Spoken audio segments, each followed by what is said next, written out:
Hey everybody, welcome into the Beehive. I'm your host, TheBee at LLC, and this is where we stack precious metals like it's pollen and nectar. Our pollen is silver and our nectar is gold, preserving our wealth as honey of old. And like ancient metals, we hold our own. Today, I'm going to be talking with Tiger Stacker, and let me bring him up on the stage. Let's see. Looks like actually let's do a little preview here on this. Deep in the jungle, a curious tiger spots a beehive brimming with golden honey hanging from a tree. Unable to resist, he takes a big pawful, savoring the sweet taste. But suddenly, the angry bees swarm out. Next time, the tiger will think twice before snacking on honey. All right, let's bring him out here and see what Tiger has to say. Welcome in, Kevin Hawthorne, Chew. Tiger Stacker, thanks for being here. How goes it? You think I'll think twice about it? You didn't read my comment. I'm coming with a flamethrower next time. Burn, baby, burn. Triple Eight the Great, This Joseph Lopez. Beehive Inferno. Good to see you guys. Hey, everyone. Welcome in. I am going to take this down right quick. So yeah, I wanted to have Tiger on here and talk a little bit about Burning bees. burning bees, tigers stealing honey from beehives, and also what's a good timing for getting rid of your stack when you get in. Why are you getting in, and what would be a good time to get out?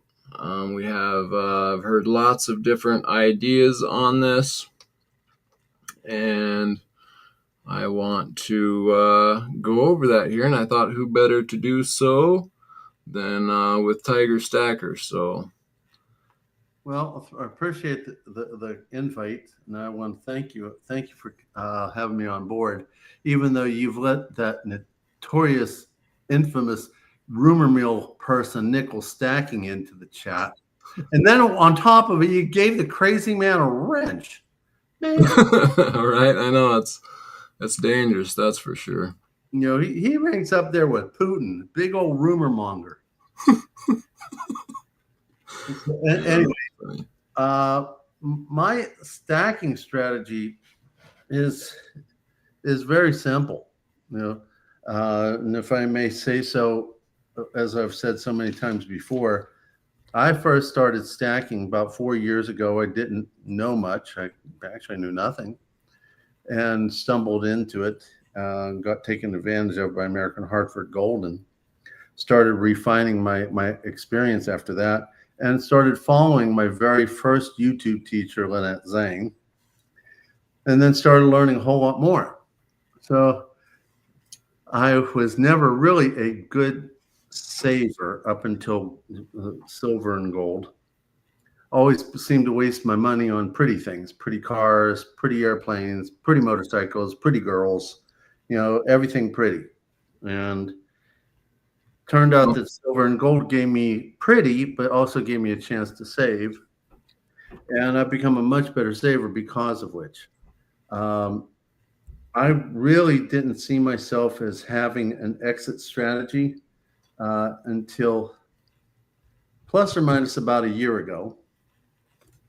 And I ended up getting sick. I had sepsis, was hospitalized. I was actually in the hospital for 11 days, 6 days in the ICU, and half of those days I was delirious. Almost like a nickel stacking. Nice. So basically, I had to pay my bills. Flew back with a non-infected but very painful left leg, and sold a good bit of my silver. I decided on silver as an exit strategy because of the volatility of silver. I figured I had a better chance of buying stuff back at a similar price that I exited out because of the volatility, and gold was not that volatile and was climbing. So that was my exit strategy for what I've called a personal SHTF. And we all will have those from time to time. It could be an infection, like in my case. It could be a car accident. It could be, the government says you owe more taxes than what you think you do. It could be any number of things. And it could purely be a national or international SHTF. So my stacking approach is buy and hold unless you have no choice.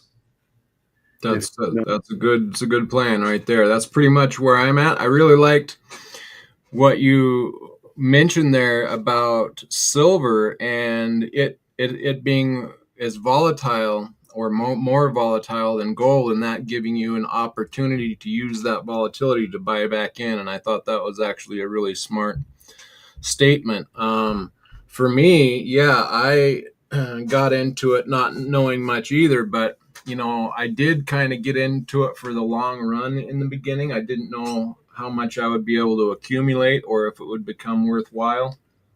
But the further I got into it, the more worthwhile it became. And so then I looked into it deeper and have become much more convicted on it. And so, yeah, in looking into it, I in my opinion, see the mechanism behind what is causing gold and silver to rise, and it's really just that the dollar is more falling.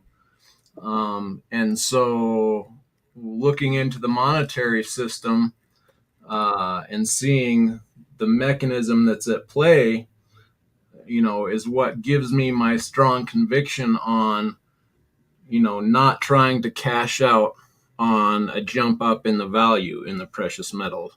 It really makes no sense to me for my strategy. I do agree, though, with what you said as far as, hold as long as you can until your personal emergency or national emergency or what have you.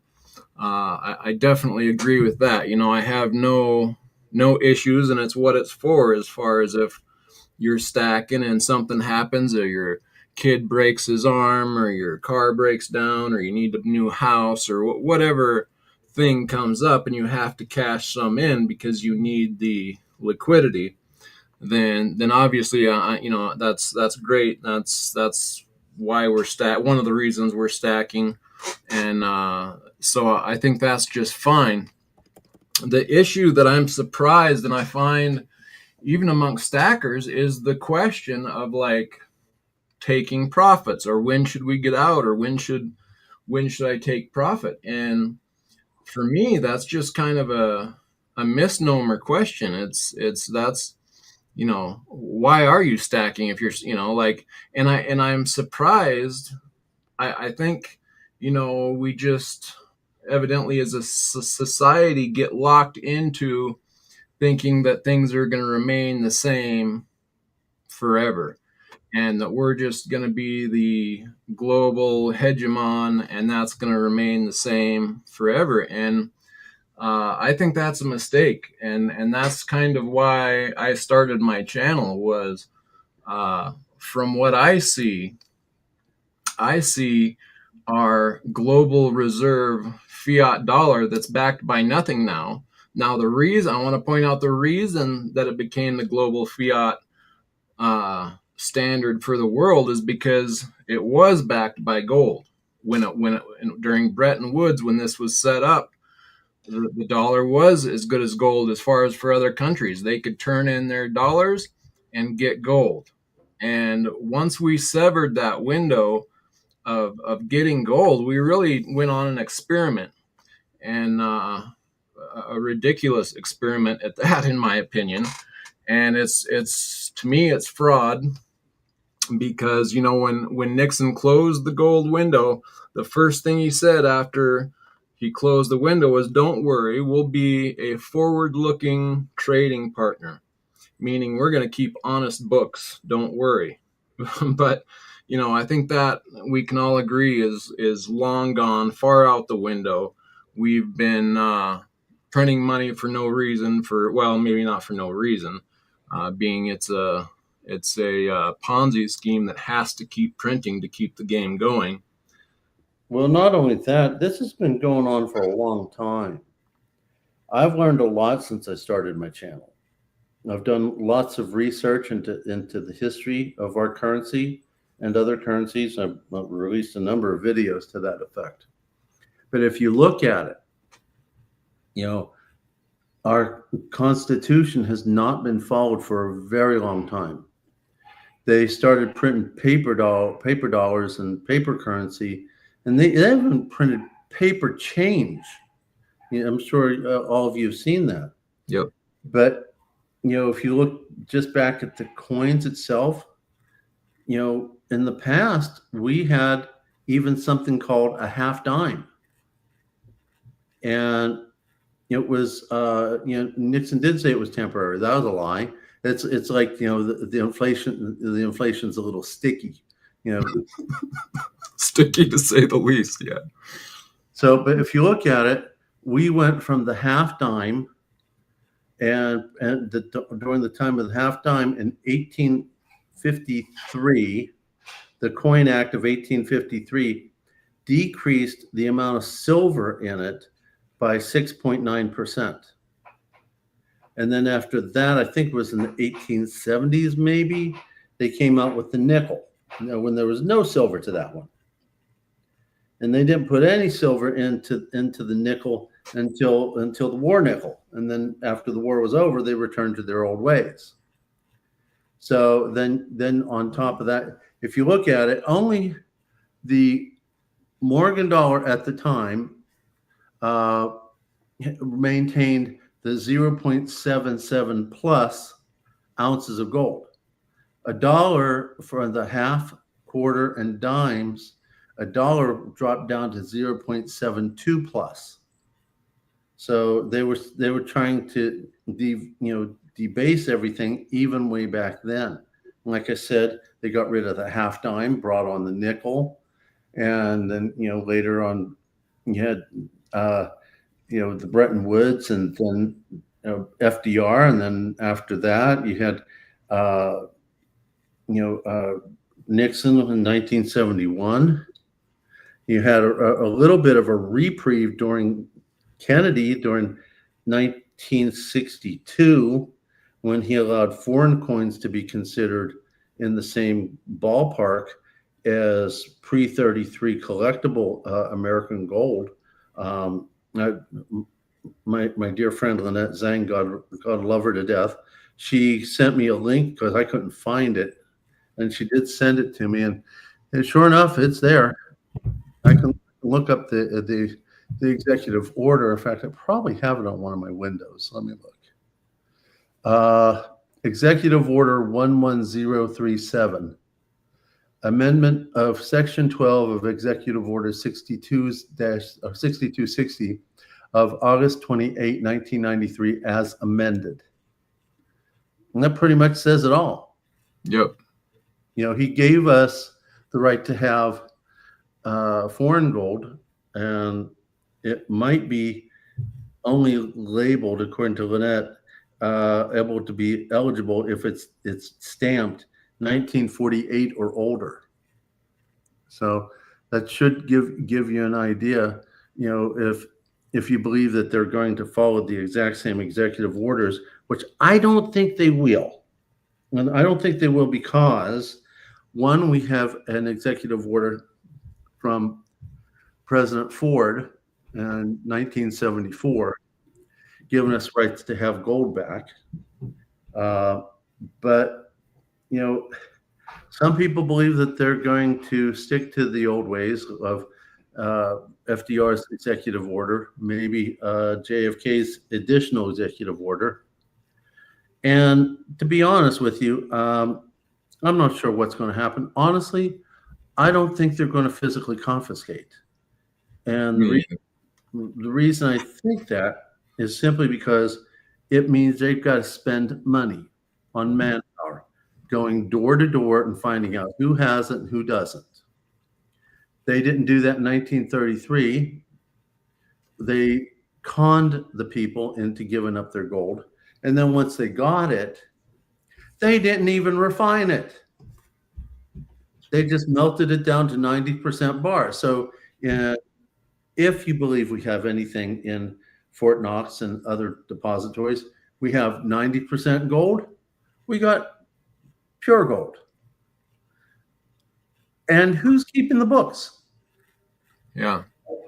My question then is, if they don't even spend the money to even refine the gold, to give themselves an additional amount of oomph in international trade, Tiger, it's called technology. No, it's called laziness. They don't want to put in any effort. They want you to give it up, give it up, give it up. And they're going to just go ahead and, collect what they can, fool you as much as they can, take what they can. They're going to hit, in my opinion, if they do confiscate physically, they're going to go to where it's the least problematic manpower hours and the least amount of money they have to spend on federal agents. They're going to go to the depositories. They're going to go to Delaware Depository. They're going to go to SD Bullion. They're going to come in with their armed forces and take what they think belongs to them. So, just take it for what it's worth. Yeah. So basically, that's my opinion on the topic of confiscation. They're going to have to come to everybody's houses, and then they might be meeting with other people's, depending on your definition, third or fourth precious metal. 81 on the periodic table, labeled as PB, aka lead. Right. Now, yeah, and I pretty much agree with everything you said there. I will point out that Nickel makes a good point here about Nickel not having to go door to door. If they just go to, Fort Knox, and they might seize that gold or use that gold for whatever purposes. I can see that happening, but I don't think they will try to take it from each individual or go door to door, by no means. So I don't think that they will, because that would be a waste of time, because most Americans have been successfully brainwashed. Yep. So there you go. But honestly, the issue that I see them doing is knowing that they've successfully conned most Americans into believing fiat currency. Fiat currency, then most people don't have it. You know what I'm saying? Yeah. No, and that's kind of the thing, is the brainwashing that's taken place. And even amongst us stackers, I find it surprising that a lot of them remain steadfast in the level playing field's just still level. And in my opinion, it is no longer a level playing field. It's quite tilted. And that's what brings me to this topic this evening of, what's a good timeline for stacking. Yeah. And so for me, there's no need to cash out for gains at any time, unless you're maybe going to buy something that is a better value for you, as a car, because you need a car. If you need a car and you need some funding for it, you might cash out for that purpose, or an emergency. But for other than that, there's no need to cash out on gains. I mean, if you understand or look at it as I do, where the mechanism in the monetary system is just going to continue to print and continue to devalue your dollar. And in fact, it's not just the slow, like they talk about openly, well, their target is 2%, right? Which is not zero. It's still not good, in my opinion, but we're obviously way beyond 2%. Well, there's another component to this executive order. I mean, you have to consider that, as we talk about what happened with FDR, as we talk about what happened with JFK, which I just recently got the information from Lynette Sang, you also have to consider what happened in December of 74. In December of 1974, President Ford, like I said, gave an executive order. I'm looking it up thanks to a friend of mine, 11825, which I made mention in one of my other videos, where he gave gold back to the people.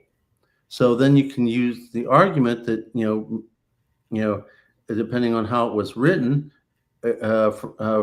Gerald Ford's executive order 11825 exceeded 6202, I believe, was FDR's executive order, but also might have also superseded, Kennedy's 11037. And I have a dear friend of mine who tells me I put all my faith in Lynette, and I put a lot of faith in her, but I do wonder about the new executive order. So, I've spent a lot of time researching this, and like I said, I just recently started reading Kennedy's executive order because I couldn't find it until recently. But, at the current state of affairs, the way I understand it, and I'm certainly not a scholar in the ways of politics, but the way I understand it is the standing order now is Gerald Ford's. But you can also use the argument that, our government can write a brand new executive order doing whatever they darn well please, and then start also relying on the law of eminent domain, saying that they'll take whatever they want to from you and give you a fair price back. But they did that with FDR in 1933 and then revalued it from $20.67 up to $35, and basically devalued the money that they bought the gold from back then. So it's a convoluted issue of law, who's in charge, executive order, one executive order superseding another executive order.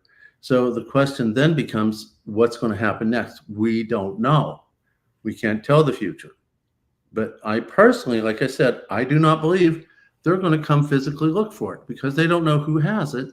And a small percentage of us in America are stackers, a very small percentage. So what are we, like 1%, 3% of the population? Yeah, they say under 1% actually. Yeah. So they're going to waste a lot of time. Yeah. That's what I think too. It's not going to happen in that way where they come after it door to door. But I do see probably another discussion for another time, but I do see them making it hard or no longer tradable. I do see them trying to close down local LCSs. I see stuff like that, Overregulation. I think they're going to crack down in those ways, but it will still be the best tool to have as far as trade outside the system, in my opinion. Well, you got to consider if it's kind of like alcohol back in the 1920s. If they outlaw gold and silver, it then becomes part of the black or the brown market. Yep. And people will be trading behind closed doors. Yep. And and they'll be trading with other things too, bartering. Yeah. Someone comes up to me, hey, my daughter's sick, will you take care of her? Yeah, let me have a couple of your chickens. Yep.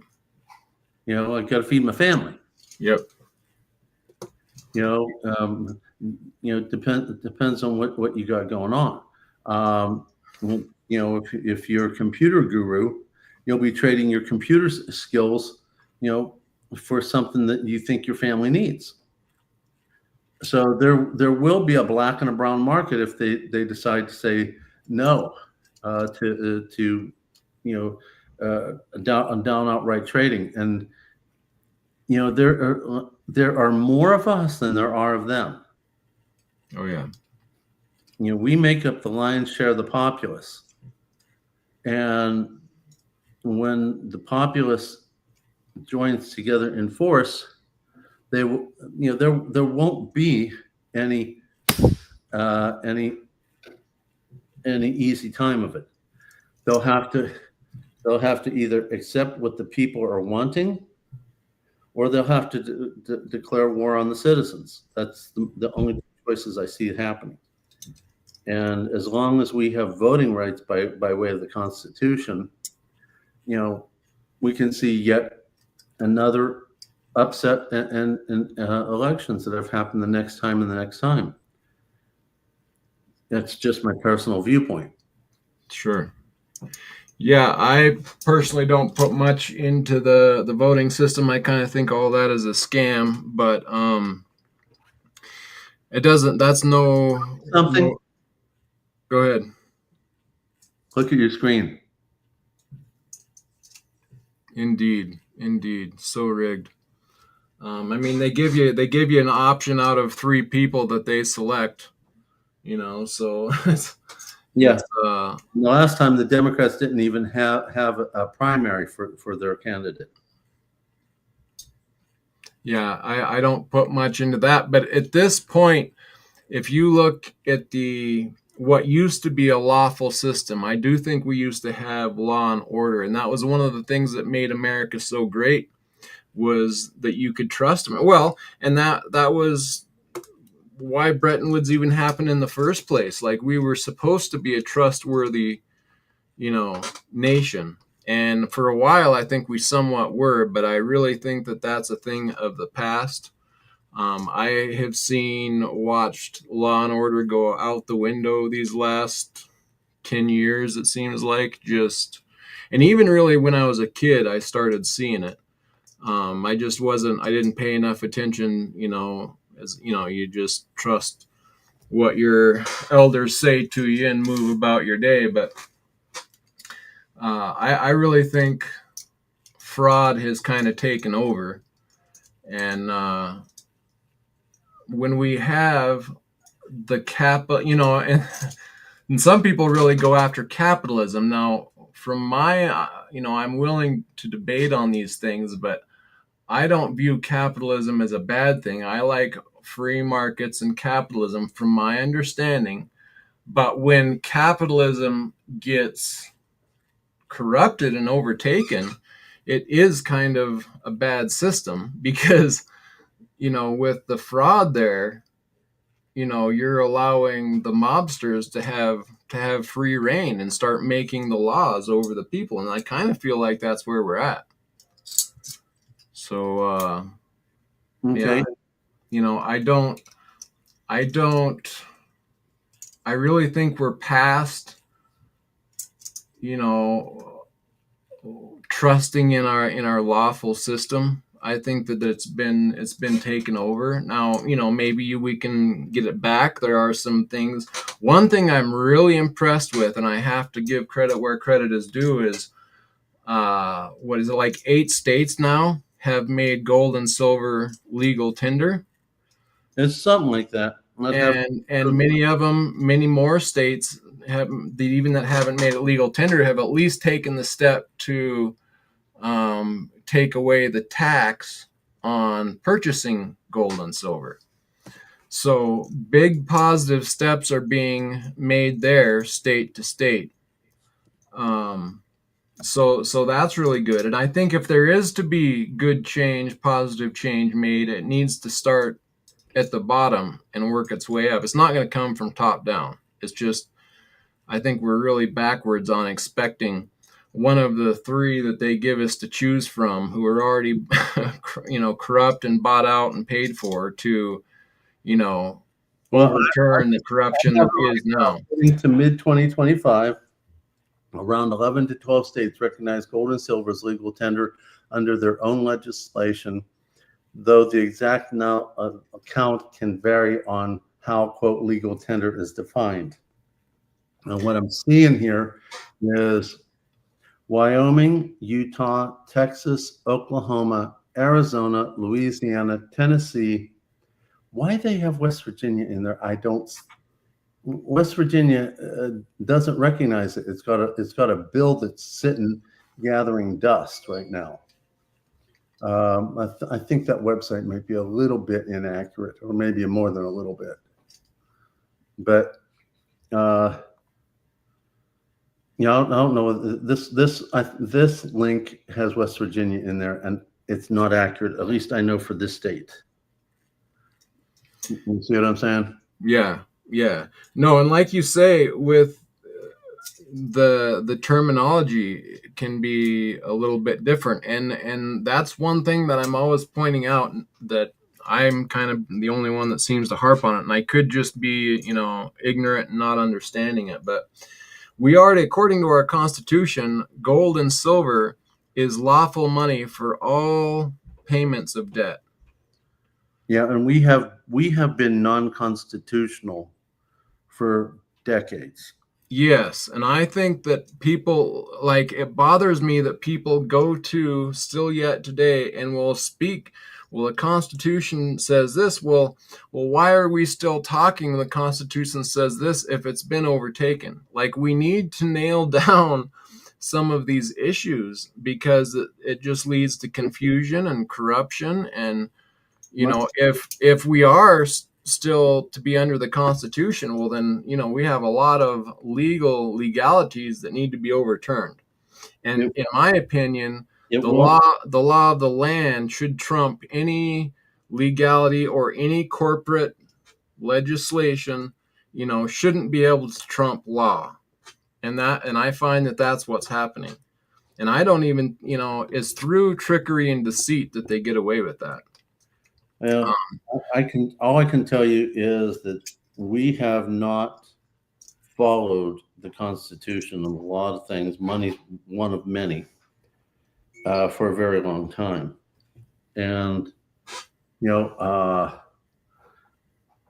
it's in my opinion, when you look at how many countries have debased their money, have turned to paper, have had failed currencies, over 4,800 currencies in 6,000 years.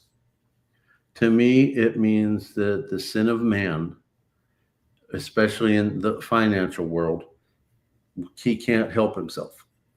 He will debase and debase and debase until things fall apart, and then the new system takes over. That's one of the reasons why you have, like, you collect ancient coins. You look at the ancient coins, and back in the early days, they had real money making up those coins, and then they became less and less valuable. And in our system, we debased our currency through the things I've just mentioned, but then we went further and further into paper. And most of our leaders throughout history were not great financial people. The strongest one, I think, in my opinion, financially, who fought the system was Andrew Jackson. He went toe to toe against the bankers and basically told them that they couldn't have this country. So, we've had a lot of leaders in our history not making the wisest decisions, and a lot of them tend to stuck. Yeah. When our country originally started, our country made money on tariffs. There was no taxes. Yeah, that's a whole nother deal. Before you go down that road, Okay. which president gave us our first tax? Ooh, I wouldn't know. Lincoln. I was gonna say Lincoln. I should have just guessed it anyway. And he felt he had no choice in the matter. He had to fund the war effort. Yeah. And then they took it away. Then they brought it back, and it's been an issue for a long time.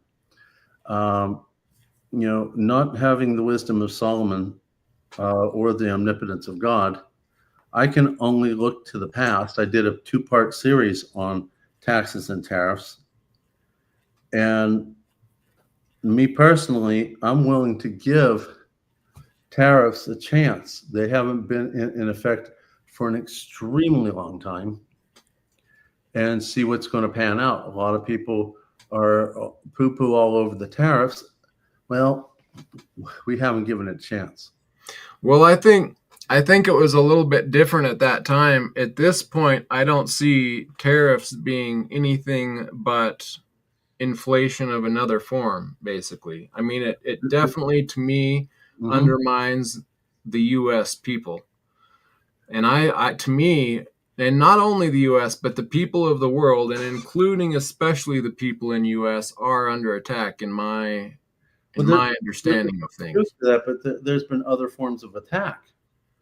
Yeah. I'll give you an example. I sometimes suffer from migraine headaches. Imitrex is a really good medicine, also known as sumatriptan.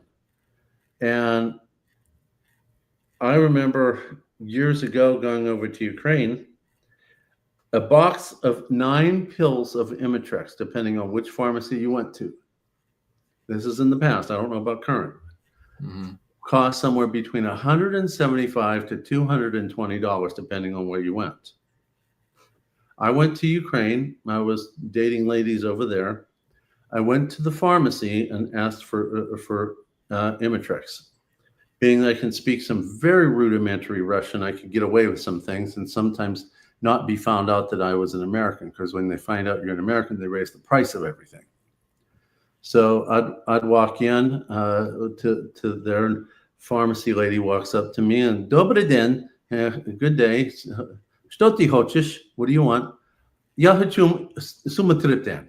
I want sumatriptan. And she comes up. I said, Skolka, how much? She tells me. I pay her or walk out. And I walked in with nice shoes. Never wear tennis shoes in Europe because they know you're an American. And pull your hair down. Grease your hair up. Pull your hair down. You look like a Russian boy. I would walk in, walk out with the correct price. For the same box of sumatriptan, I walked out with it for $33 a box of 9 pills. When I came back on that trip, I went to a few different pharmacies. I emptied them out of sumatriptan.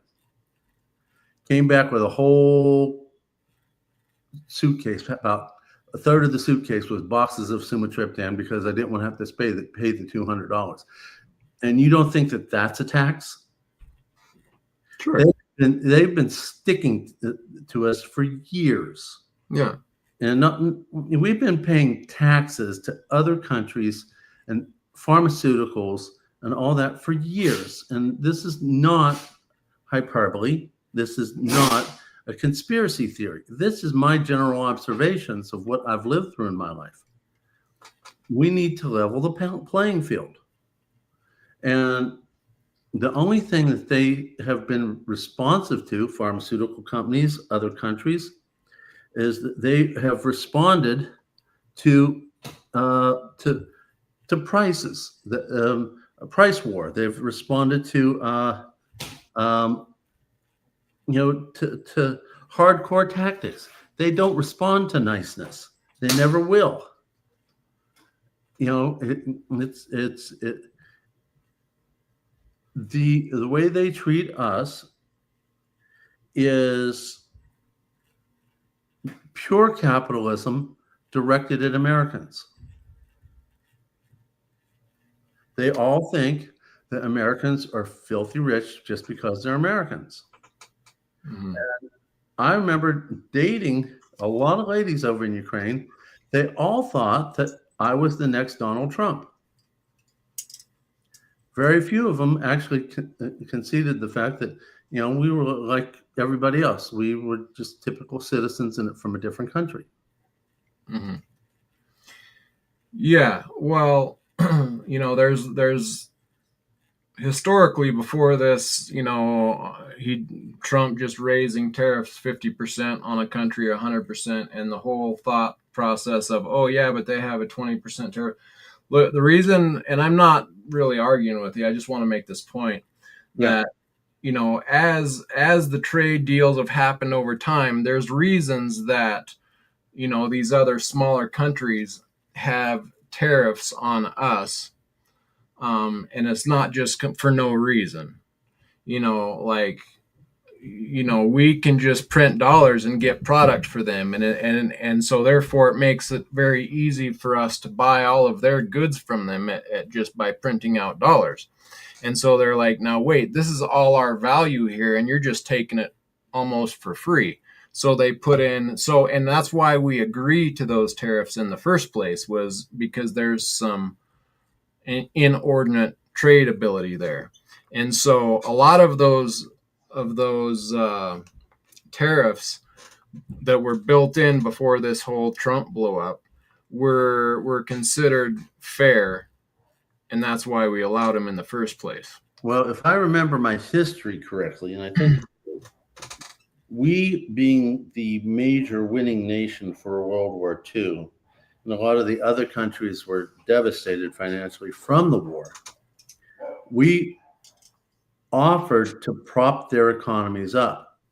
And when their economies got stronger, we didn't stop. We kept going for decades. Yeah. I'm sorry. I mean, the tariff argument could go on for a long time, so I don't want to get too bogged down on that. But no, I understand where you're coming from. But I want to jump back to what you said about tax and Lincoln being the first person to tax, and that might be true in an outright sense where there's actual the word tax put down on paper and handed to the people. But also, like, there was debasement of our currencies before that. I think you mentioned that in one of your videos, and that's a tax in itself, just a little bit more underhanded, right? Understood. So, I mean, like I said, 6.9% reduction in silver for everything except the Morgan dollar. We went from 0.77 20 ounces for dollar face to halves, quarters, and dimes being 0.72. And then when they came out with the next one, which invented the nickel, they got rid of the half dime. Yeah. And then one more thing on the tariffs. At this point, like, if something is tariffed from another country that we're used to get, like before there was no tariff on it, let's say, and now suddenly you add 50% tariff to that. Let's say a 50% tariff on rubber coming from any other country. Well, the people pay for that. When I need tires, I now pay 50% more. It's not the country that pays for that. It comes out when I buy a set of tires, I pay 50% extra, and that extra money goes to Trump or goes to the government. That may be entirely true. That's why I said we got to sit back and wait it out. Not having the omnipotence of God, the pendulum has been far too far the other way. Right, but it doesn't make any sense to put the tax on the people. Like, I don't want to pay 50% more for my tires to give the government more money when they already steal 50% through taxes. I mean, it's hurtful to the population. I agree with that, but time has not played its hand yet. We're seeing all these things about tariffs, maybe this, tariffs, maybe that, and it hasn't quite played out yet. We do know what taxes will do. We've lived through it. We've had decades of it. And, I'm really, I mean, heck, if Harris would have won, she wanted a 40% increase on taxes, and then she wanted to tax unrecognized capital gains. Yeah, and of course I'd be all against that. But at the same point, what I'm pointing out as whether you say I'm going to put a 40% tax on you or you say I'm going to put a 40% tariff on you, here's the tricky part that I think the way that they do, to me, it's just trickery and sleight of hand. The reason that people think tariffs are better is because it says I'm going to put a tariff on that country. And then the people think, oh, that country is going to be paying that. But it's not. It's the 40% is a tax on us. That's if you buy their product. If you don't buy their product, you don't have that tax. True, but that's the other thing is we are no longer a manufacturing country. We import all of our stuff. So That's all of, part of our problem. That's why we're so weak. I agree. And I want more stuff in years. The NAFTA agreement was a horrible thing. It shipped more and more jobs overseas, more and more things overseas, and then we're subject to people who could be our adversaries. And then when you look at do you remember the strike that happened when the people who would take the I don't know what you call them, the big crates off of the shipping of ones that came across, they refused to take them off until they had a raise because they went on a strike. We're not only subjected to the different countries, we're subjected to the to the people who are paid to offload these big ships.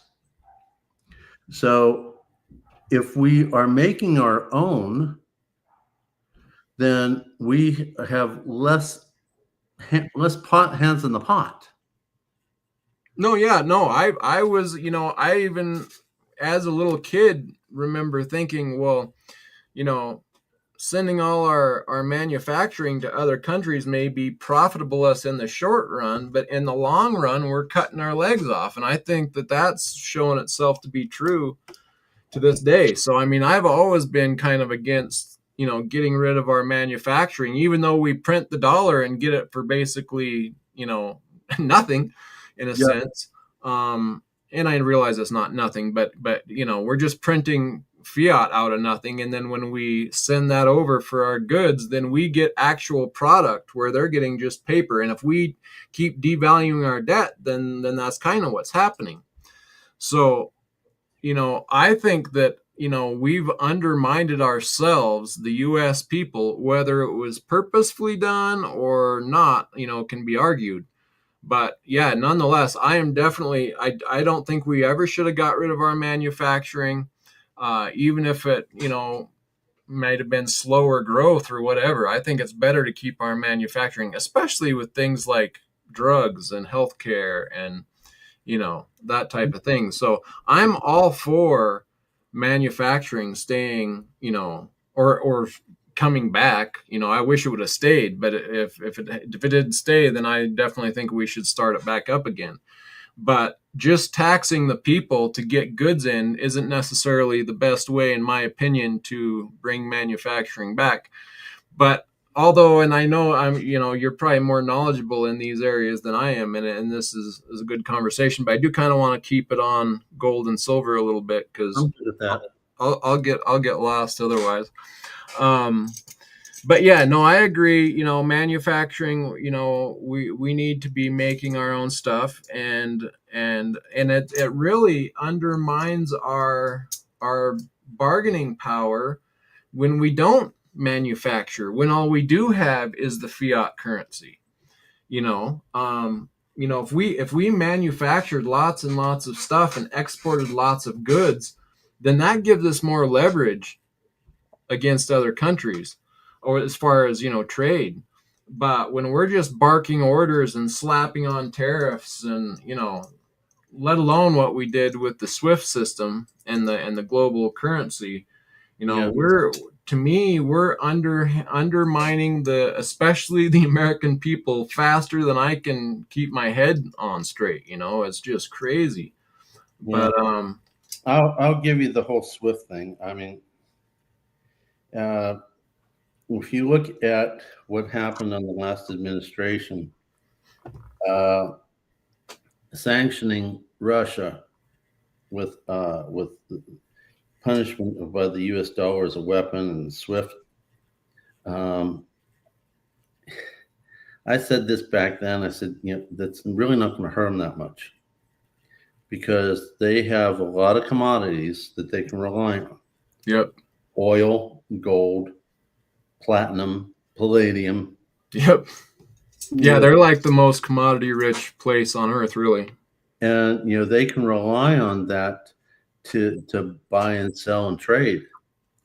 And if I don't know if anyone's paid attention, but there's been a lot of global positioning recently. Especially in the last few days. As I understand it, the one of the flagships to Britain, the Prince of Wales, is doing wartime exercises in the ocean or sea or whatever you call it between Japan and Russia. You got Finland has started approaching one of the coasts of Russia. You got China sending one of their war submarines close to our shores. And yes, this could just all be just general warfare tactics that they've been playing for years. But right now they're doing something that I've not seen. Usually they play their little war games and it's kept between the nations, where one nation will contact the other nation. See, we got a picture of this and this, and you didn't even find our boat. And it's all just war games. Yeah. But right now they're publicizing it. Yeah, that's a whole funny thing in itself, how suddenly all the war tactics are now published before they do them. Like, is this a show or what's happening here? Part of the warfare is to get the people all up in an uproar. When I started seeing the parade that happened in China, to me that looked very analogous to the warfare parades that Hitler did during World War II. He wanted to show his muscle, so he had parades with the military, with the hardware, with all of that. This just seems history repeating itself, just a different country. Yep. And my wife looked at me and says, and she was right, we've been in World War III for a while now, although it's been a cyber war, it's been a financial war, it's been a political war, and and definitely financial. So yeah, no, I agree, and as you said, to keep the people in an uproar and distraction. exactly. It keeps us distracted, off edge, while behind closed doors, there's someone that's got a siphon hose into their banking account, and that's what gets me. I feel like we're being attacked from like 3-4 sides, and when people are just watching the headline news, they're not realizing the bigger picture of what's happening. There's a lot of truth with that. And that's kind of, again, brings me back to my title, when you get out of your precious metals. Well, when this whole fiasco, dies down, when and a lot of people approach it from, and they call it a reset, a monetary reset, or the fourth turning, or there's different phraseologies for what's happening. But the big mechanism is, ever since we went on to that fiat standard, that took all of the countries that were on gold, because that's been for thousands of years. That's where we get our pricing system from. And then when we closed that window, that caused us all to be on a fiat standard.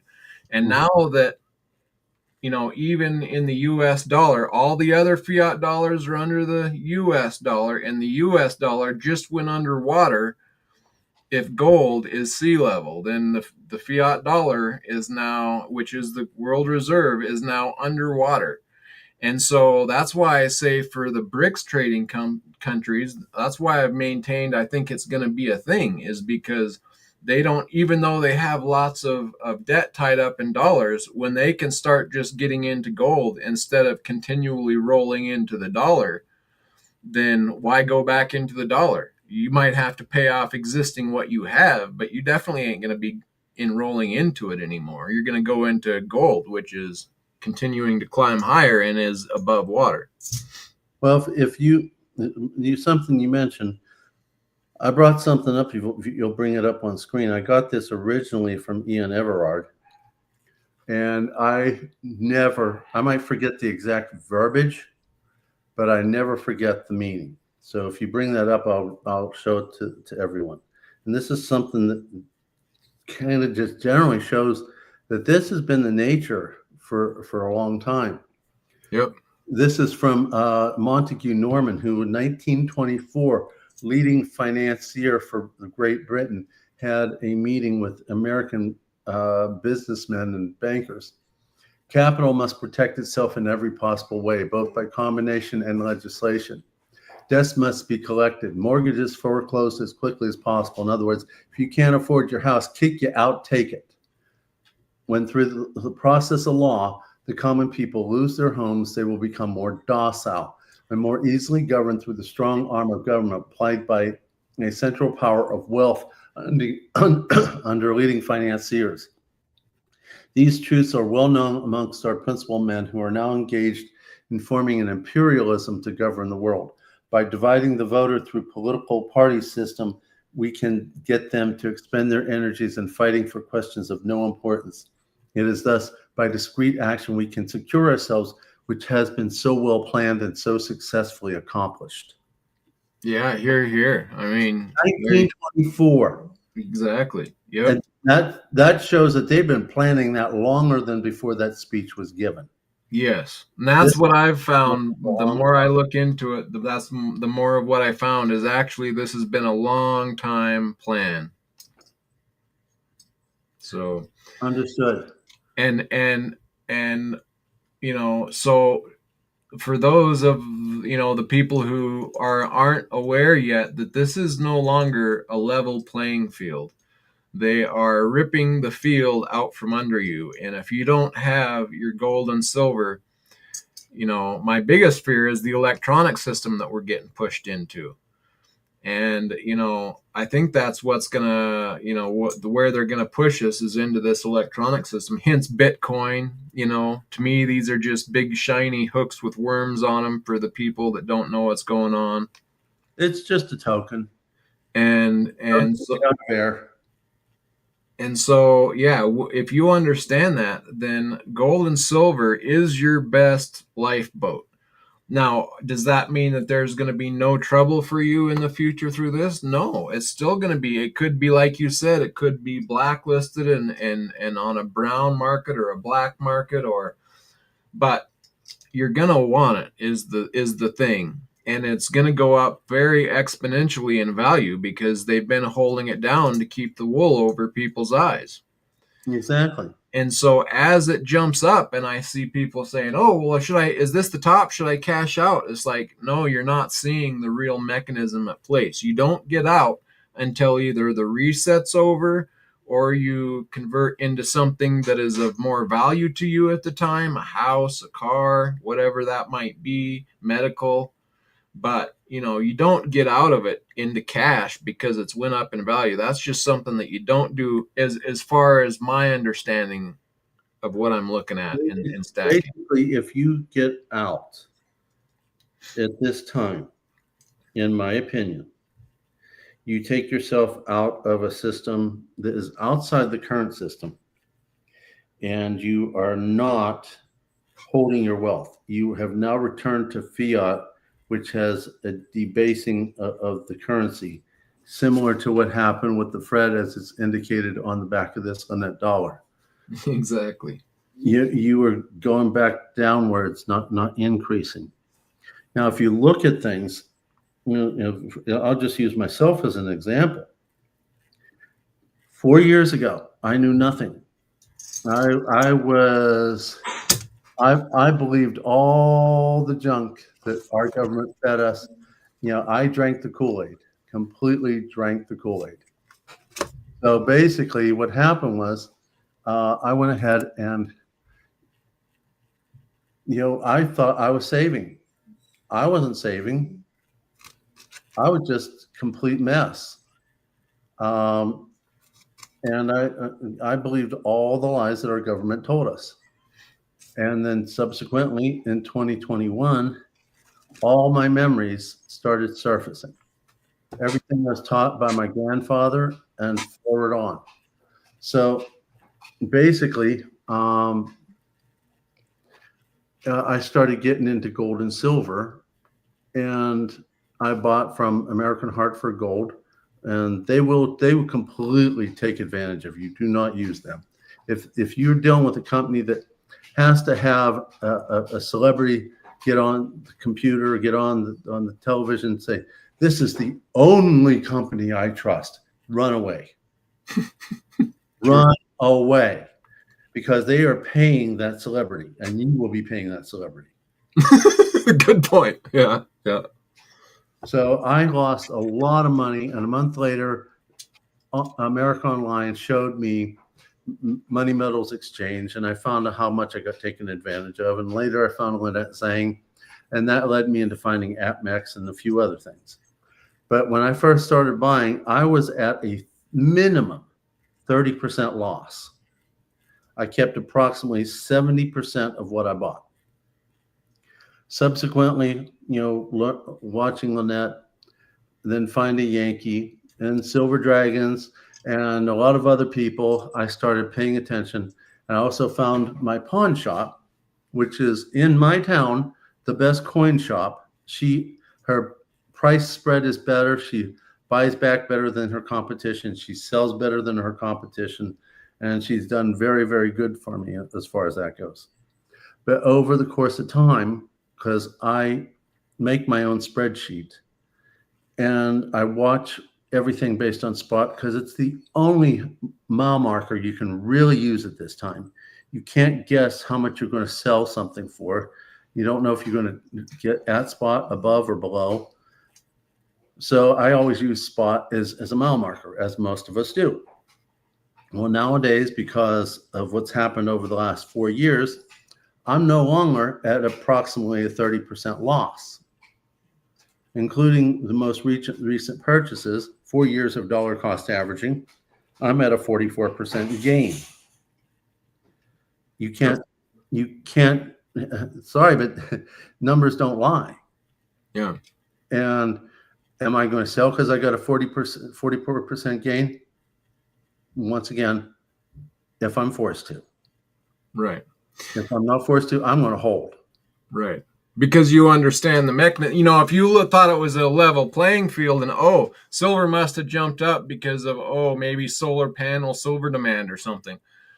That's where, to me, the mistake is being made. That's thinking that we're still on a level playing field. And I disagree with that.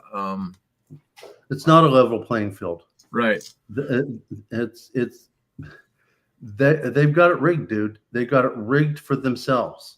For sure. And to that same point, like I bought into silver at basically $15. Well, a few years later, it has doubled and went to 30, and if I would have had that mindset, well, man, I've doubled my money. It's time to get out. Well, now here, a few months later, we're at 41, 42.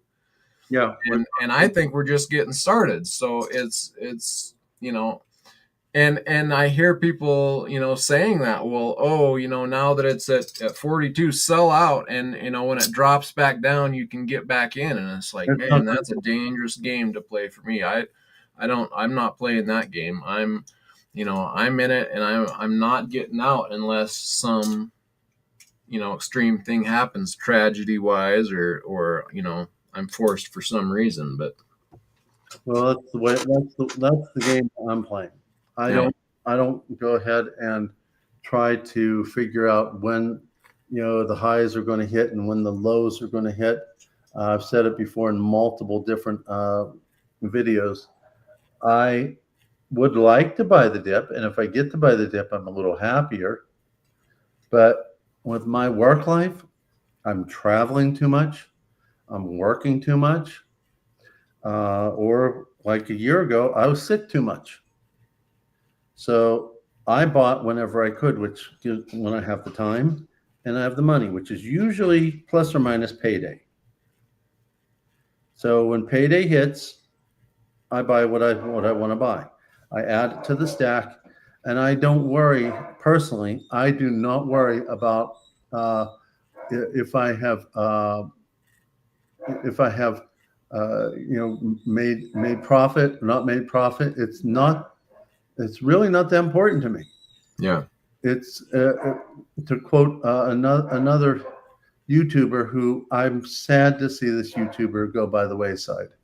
I really am sad to see him go by the wayside. But have you ever watched a guy by the name of Silver Joker? Yeah. Yeah. I used to watch him a lot. I did too, and I wish he'd come back. Yeah.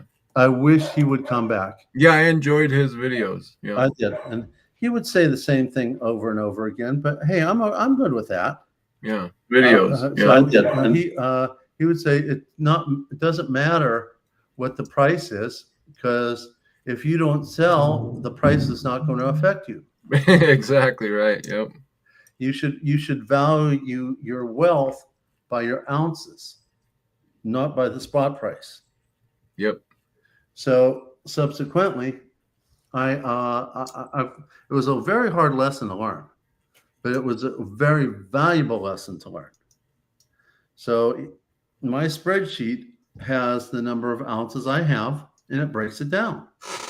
How much I got in bullion, how much I got in constitutional, how much I've got in coins, bars, and it breaks it all down. And then it breaks down my percentages of gold to silver and the current fiat price tag by spot. And I then use that to evaluate, am I ready? I want to be able to make it where when the reset happens, to sell as little metal as possible, pay off the house, because the first reset will be a spike, and then it'll drop down potentially by 3 according to history. When it hits the spike, I'm going to pay off the house. I'm going to pay off the cars. Yeah. And maybe put a little bit back for some other things, and then go back to stacking. Yeah. No, that sounds, that's more down my line as well. Like, at a spike like that, if it's really gone up to that extreme, then yeah, that's a good time to maybe pay down some, like your house debt, like you're saying, or something. But if you have extra, you still want to remain in, because it ain't over yet. It's not going to be over. Right. It's going to be a long time before the fat lady sings. Yeah. And right now, the fat lady, all she's doing is taking a shower.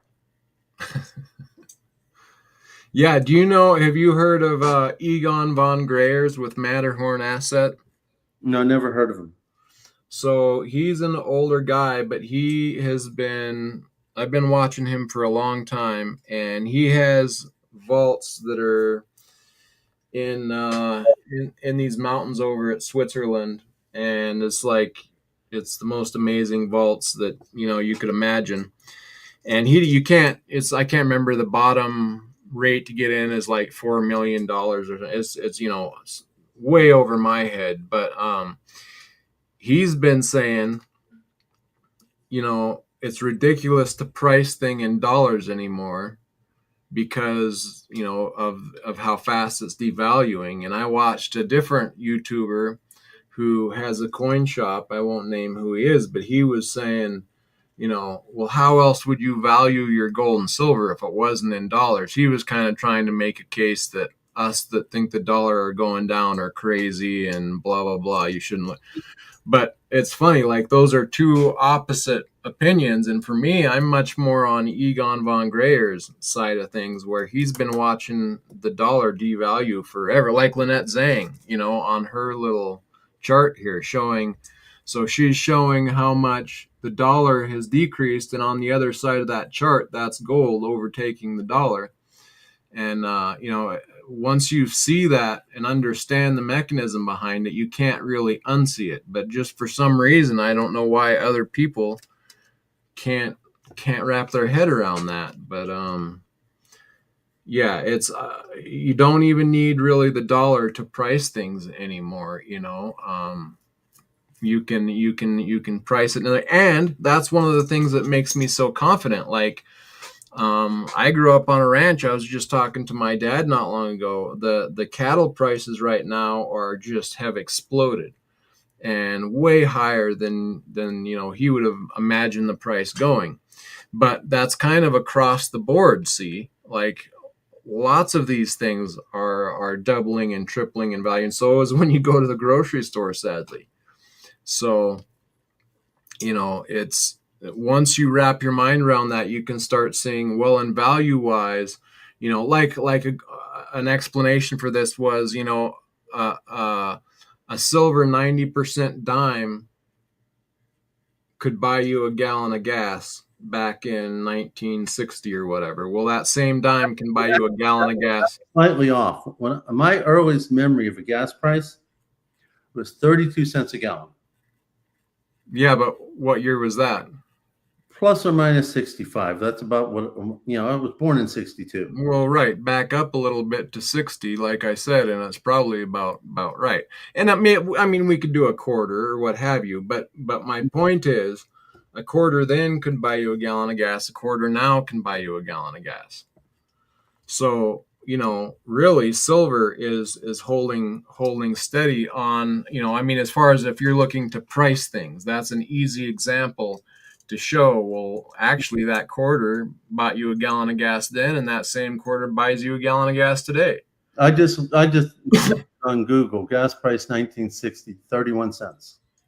Okay, so a quarter then and a quarter now. About 50, plus or minus about the 1950s. Yeah. So, a quarter now, and nowadays, what's it cost to buy a quarter, Tiger? A silver, a 90% quarter. A 90%, hold on, let me pull that up. I did a video on this about a website that I use when I start calculating my junk silver weight and current spot price. If you want to share that site, share it to me and I'll put it up. Go ahead, put it up. It's on my share screen. If you go to my most recent video, I talk about how you can calculate your junk silver. I go into junk silver melt calculator. There was a better one, but they got rid of it. APMEX started making one, but when I compared the original one I used to this one, they would give me the same figures. When I compare this one, which is still remaining, to APMEX, APMEX is always undervaluing the weight and the price. So I use coinapps.com. Okay. So I go in here, and then and APMEX does not give you the chance to change the price. This typically is your melt price. What's the current spot price? About that, 41.27 probably. All right, but if you change this, APMEX one does not give it to you. So in all of these, they are all guesstimating that the dimes or the quarters or whatever have the same weight. And a lot of them don't because they have wear and tear. So this is all a guesstimation. Right. So if you want to talk about a quarter, you can pick any one of them, Washington quarter, Standing Liberty quarter, whatever. You put one in. That's the price of a quarter, $7.46. If you want to talk about a dime. So, wow, actually, see, silver's gained right there. Like, you can almost get 2 gallons for that quarter now. Here you got almost $3 on a dime.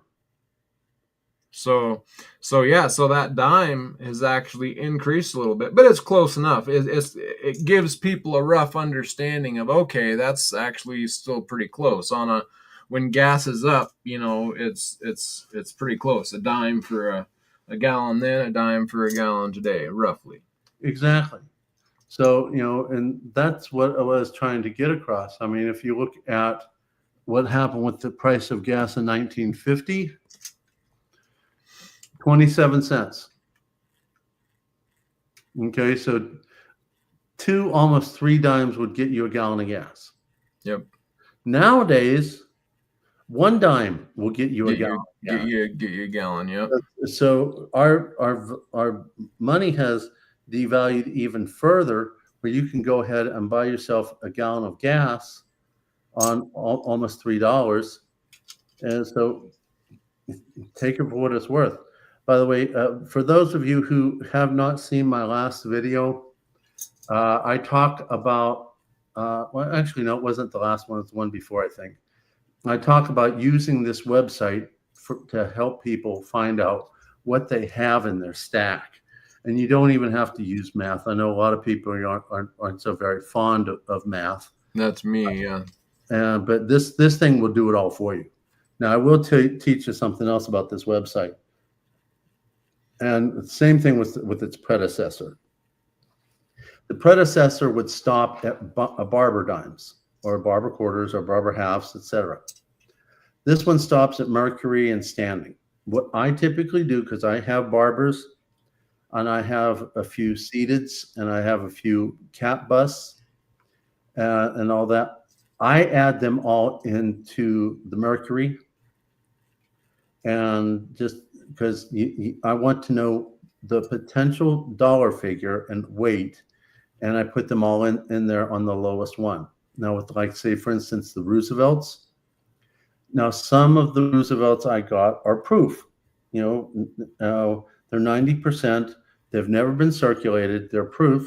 I put them in there under the Roosevelts because it's still 90% silver. It has a lot more actual true weight because it's never been circulated. And I just put that down and keep putting it in, including war nickels, including 40% Eisenhowers, 40% Kennedys. I don't put in the silver eagles. I skip that because it's not a 90%. And then I'll look at my ounces, my troy ounces, and my grams, and my dollar figure, and then I have a pretty good idea of what I'm dealing with. That's something I want you all to take a look at. And if you do have a chance, go watch my video on that, because I think it's highly informative. No, yeah, that is really cool. And you know, if I didn't go to the pure metals movement, I would be a big fan of that too. I just have now decided to avoid all that and go with pure metals. But I got OTG in the house, and it looks like someone has confiscated his computer because of his handle and this first comment he made. I don't know who got a hold of his computer, but he's saying OTG, the loving and kind. Something's wrong there. And then peace be upon you all. Know you are loved and appreciated. So I don't know, either somebody's got a hold of his computer or what's going on. Just kidding. Welcome in, OTG. Good to see you. Welcome, OTG. And as you're enjoying the live stream, OTG, just ignore nickel. Yeah, that's funny. Yeah. Yeah, cool. So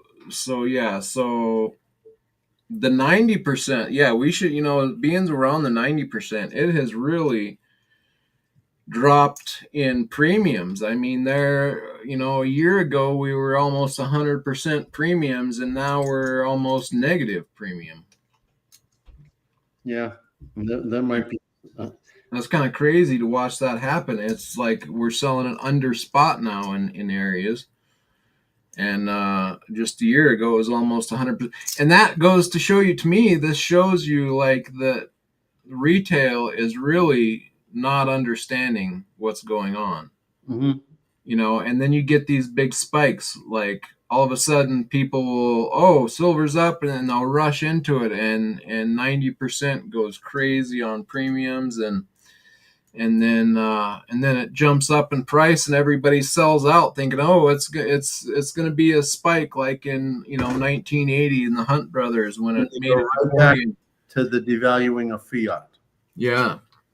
So instead of enjoying the increased price of, in this case, gold, but also the spikes that happen with silver, they've gone out of this curve or the silver curve back into the fiat curve. Yep.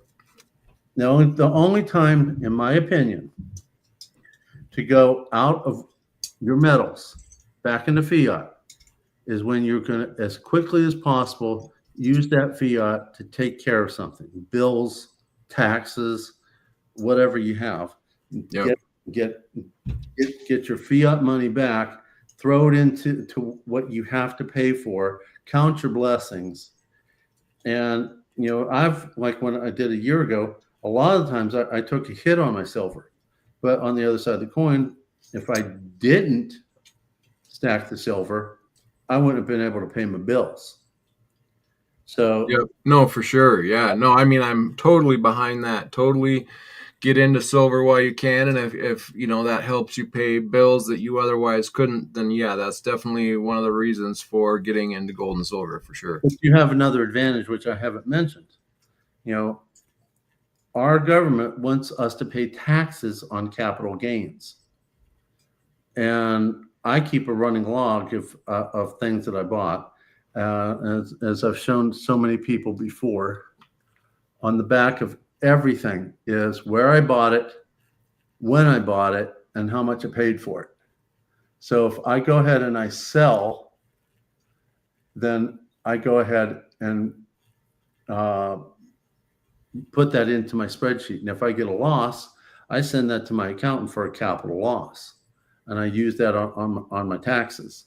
That's awesome.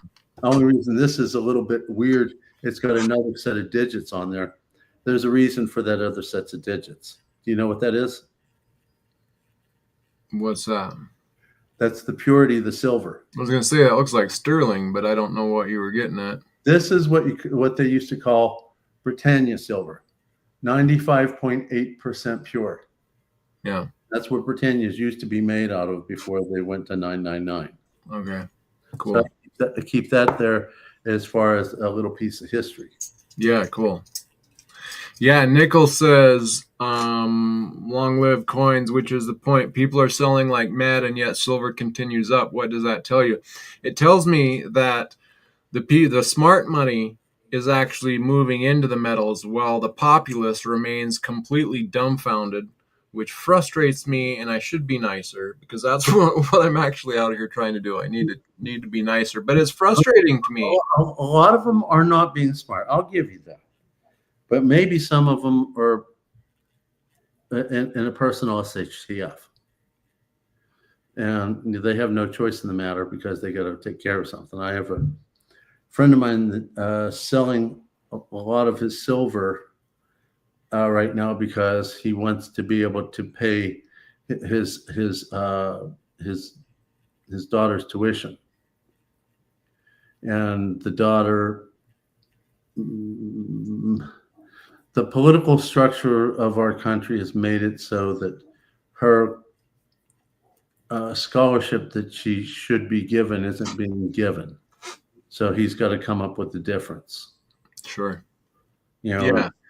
Yeah, it's just, and that's good, and I understand that, and I wouldn't argue with him, but I would say, if you can hold on to any of it, definitely do, because we're just getting started on this, and if you can wait a little bit longer, just like it's doubled, almost tripled for me, it's going to do that again, and you could use, if you stayed in for another year or two, if you could afford to stay in for another year or two, that amount that you took out and spent and paid off that bill, you could have still in your account, and that doubling, you could pay for it with your excess, and you'd still have that base. Most certainly. If I had my way, I wouldn't have gotten sepsis. I wouldn't have to been laid off from work because the left leg was so full of fluid it hurt to even stand on it.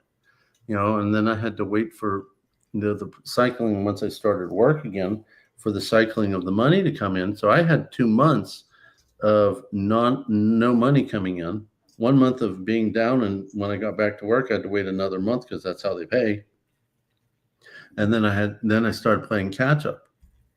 And during that period of time, I essentially bought nothing. Yeah. Except for that bar I stole from you. Yeah. Yeah, well, you're always stealing stuff from me. Well, I can't help it. You put out those 10-ounce bars. 10-ounce bars are wonderful.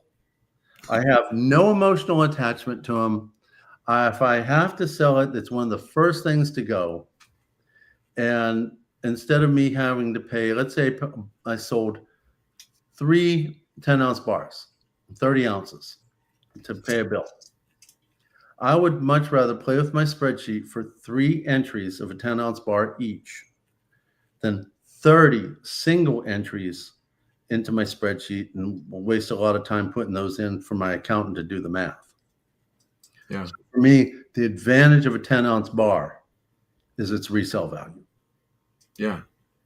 Well, why don't, yeah, I mean, since we're on this subject, why don't you explain to people? I mean, the reason that you like 10-ounce bars, like you say, is because you can move in and out of them quickly. They're very liquid. And if you do need to cash out for a medical bill or whatever, pops up that you need some quick cash, you like to have 10-ounce bars on hand that you're not attached to. So not some fancy design with a high premium, just your very base, lowest premium, ugliest bar of 10-ounce silver, so it doesn't hurt you when you sell it. Yeah. And then, you don't have to attack your deep stack of your nice coins, whatever you might want not to have to sell. So yeah, that's a good. I've done a trade with Frosty on this. He was on Gold Sniping Farmer. He asked them if they had any ship coins, and the farmer said no. And he went and won a bid on a 10-ounce piece that was in the shape of Texas with Lone Star right in the middle of the state. And being that he's a Texan and loves his state, he won the auction. Then Tully comes up, and she shows a 10-ounce bar. I'm sorry, a 10-ounce ship coin. And he was completely unhappy because he lost his chance to get the ship coin. Yeah. Well, I jumped in on it, seeing that he didn't buy it. I won the auction. I kept the ship coin for a little while, just so I could put it into my videos. And then I contacted him and said, you love ships. I like them. You love them. You're a sailor. I'm not. Why don't we do this? Ship me a 5-ounce boring bar, and I'll ship you the 5-ounce ship coin, because if I ever hit another person on SHTF, I'll sell it. I would rather it be in a house that loves it that much more. And then I can have a boring bar that I can resell if I have to, and never regret it. So that's one of the advantages of our community. Yep. Well, that's a pretty piece. What is that? That's the reverse proof Morgan. Oh, okay. I have a reverse proof with a peace dollar in it. It's in my deep stack. Yep, that's what this is that's the Morgan, and then this here next to it is the piece. I bought one of those because I just wanted the reverse, and I keep it in my deep stack just so I can say I have one. Yep, I've got one brand new in the box, and then I got one out here to show off to people when it was in. And it was just the first year. They've been I think I have the 2020, I think it was 2021 when was the first, or is it 2023? Anyway, I have one of the first ones out, and I have one in the safe and one out here to show people just for visual sake. Understood. And that's what I typically do for things that I really, really like. For instance, I'll show you one that when this came out from ST Bullion, as soon as it was released, I bought a tube of these plus one. Nice. The King of Rigged. Cool. Yeah, I don't have one of those yet. I should get me one too. You might want to get them while the get's good, because that was the introductory price. The last I saw, they were up to $45 a piece. So I went ahead and bought a tube Where did you get it through? From Tim or from Yankee? Tim's buying some for his shop. Last I saw, Tim's buying some for his shop, but you can buy them directly from SD Bullion. Oh, SD. Okay. Well, of course, SD. I mean, they own Yankee. Right. How do you start spelling Yankee? SD. SD. Right. Cool. I got to tell him that joke. He'll just, you guys, you see me tease him. I tease him like that naturally. When I have my monthly meetings with him, we go back and forth between serious and joking, and I just torment the crap out of him. You just wait till he opens up his next care package that I sent him and the one I'm currently making. I'm going to tease the fire out of him. But when I found out that he was getting SD Bullion to design this, I started working on pouring my own Tim and Yankee round. And it's poured silver. It's not as good quality. Trust me, it's not as good of quality. But it was one of my first double-sided pours, and I made 2 of them. I'm going to play with some more silver, see if I can make them better, but I'm going to send him the 2 originals that I made as part of the care package that I made for him, just to get his goat. Maybe I'll send him some more Bitcoin. Yeah, it's SDB, right? For instead of SD Bullion, SD Bubbles. SD Bubble. Hey, I like that. I like that. You wait till you see what I sent him regarding his new nickname, Bubbles. All right. I'm going to have the greatest time. I'm going to sit there and laugh until it hurts. Right on. No, the point is that stack what you like. In this case, I made this. This was one of my first bars I ever made. I made a smaller one, but when I was trying to cut away the excess, the saw went into a different direction. So I'm going to remake that. I'll buy that now. I'm okay with you buying it, but you do realize this one's a prototype. So I usually double the price. So if you want to wait until one that's not a prototype and you're not paying the double price, I'll make you one of similar nature. 15-ounce double price. I'll have to think about that, but I am interested in that. So, and that is, you got P01, so that's prototype number 1. Yep. Next one will be 02, and the next one will be 03. And the smaller one, I'm going to do a little bit of more of an open back again. And then I'm going to start moving into a closed back. It's going to be less weight, obviously, because you'll have the other side of the sand in the flask. But I was having trouble with making products in a closed flask. So I just wanted to see how this would pour as an open back. And that's what came out of it. So, and if you notice, I have different designs for the tiger stamp. I have this one here, the tiger cub. I have the walking tiger, and then I have my typical ones, which uses a lot more force to make an imprint. So I try to keep it to the ones that give you a better imprint. Yeah, cool. Yeah, that's nice. I might have to nail that down here. I got to think about it a little bit. No, here you got Nickel Stacking asking about Caitlin Clark pours. Dude, I wish I could see his face when I say the following thing. Who the hell is Caitlin Clark?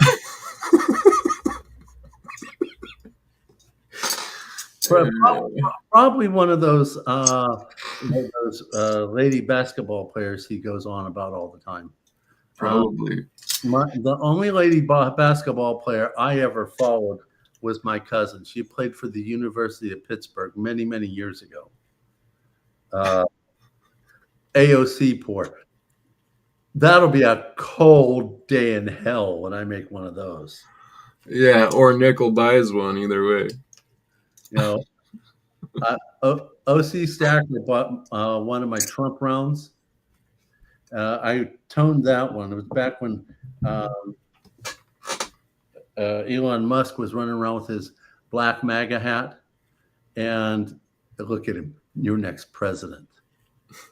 Well, as long as she's not woke, I'm okay with it.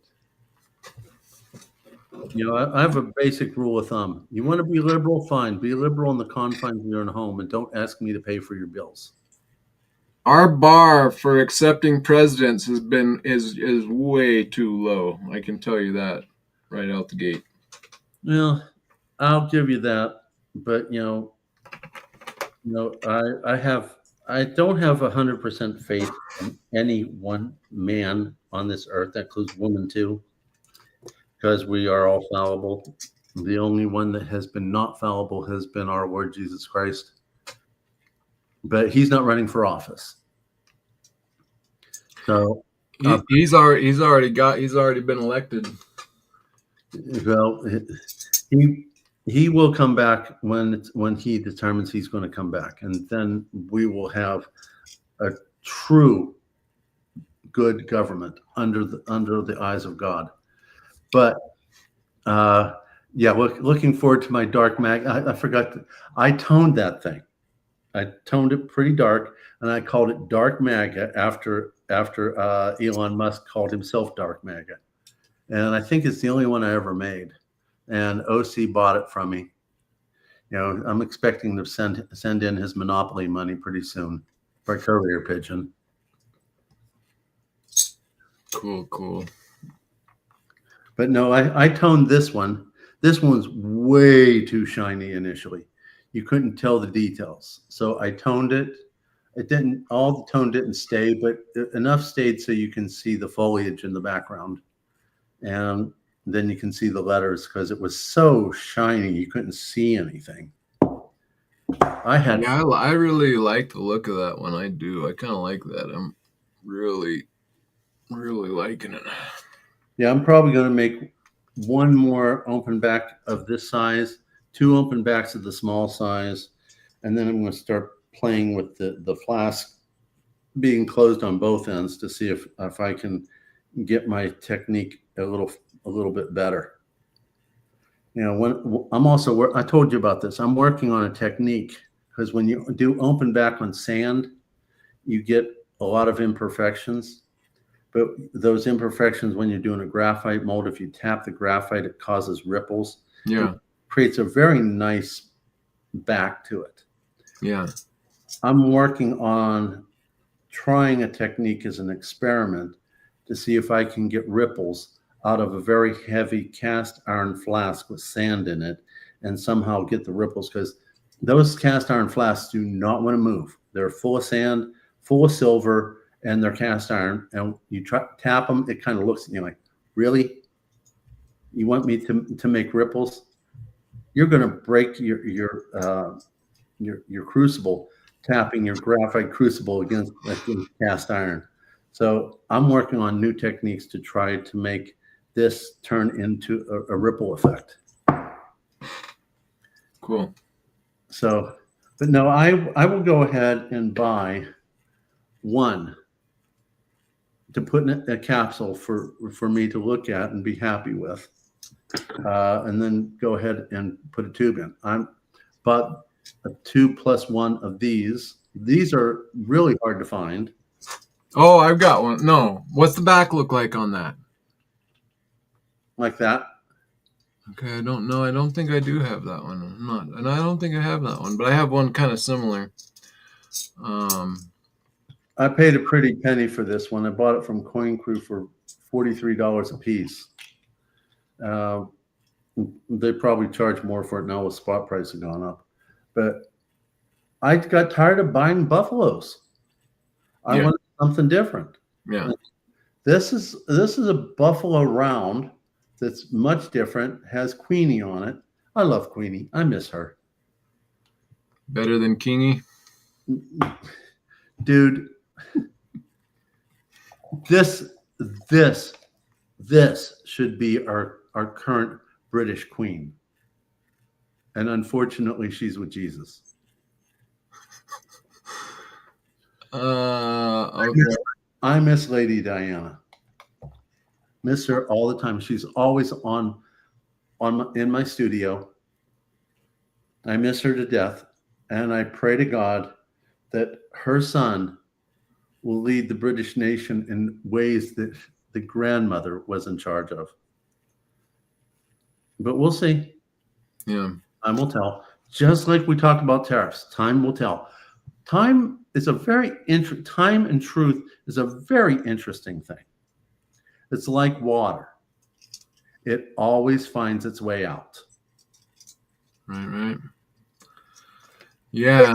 Miner, Yeah. Welcome in, Space Miner, and he's pointing out kind of the same thing. I don't know who got a hold of OTG's laptop, but somebody else got a hold of his laptop.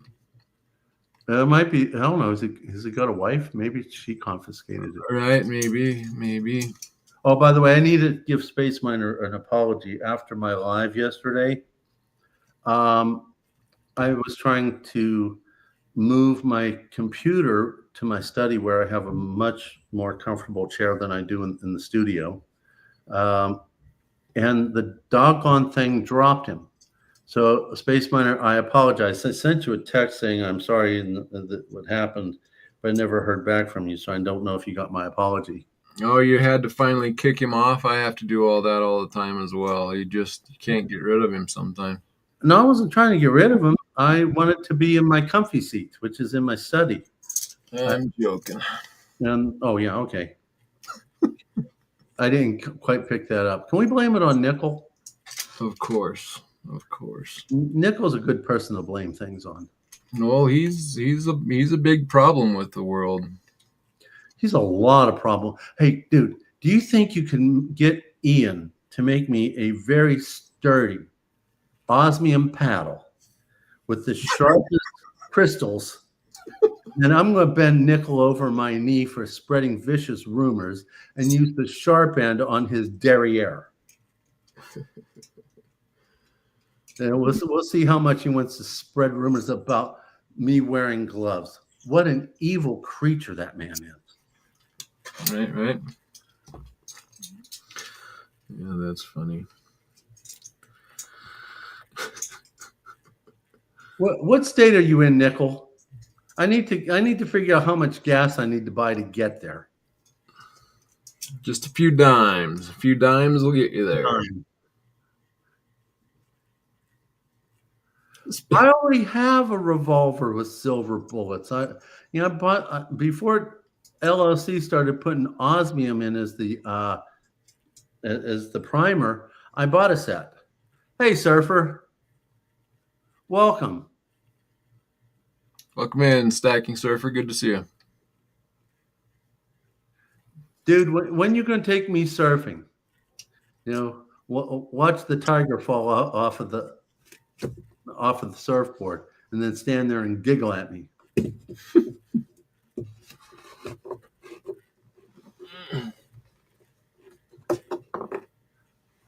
What you doing? I'm gonna grab that cylinder with osmium in there. You're trying to tease me, dude. I am. Well, let me put it this way. I'm still staying neutral on the topic because I want to do what I want to do to prove or disprove the theory that osmium is not a scam.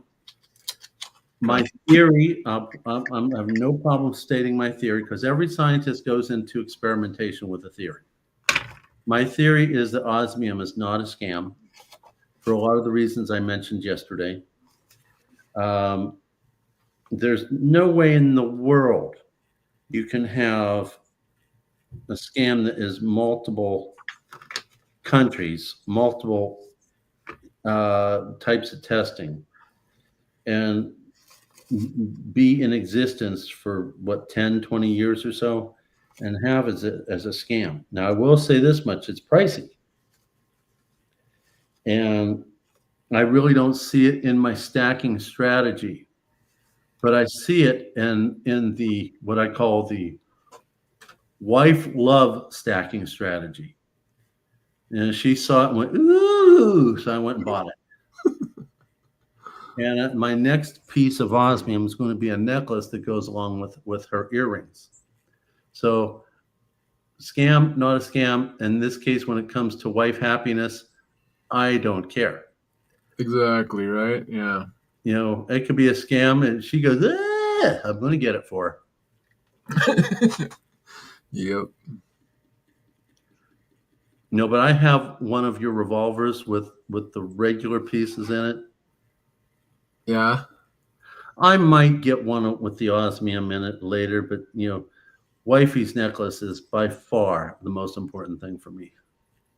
Sure, sure. No, yeah, I can fully understand that. That was the first place I went with the osmium is to the wife. Yeah, don't tell Surfer I'm buying it for the wife. He might get jealous. That joke went through the floor. He would smile out of you. Sorry, I'm trying to focus on this, getting this centered with my camera. Now, is that light blue coming off the osmium, or is that a blue light reflecting onto the piece? Likely a little bit of both. Because it does have a natural blue hue, but this is a blue light on it. So, okay. I'm so blue.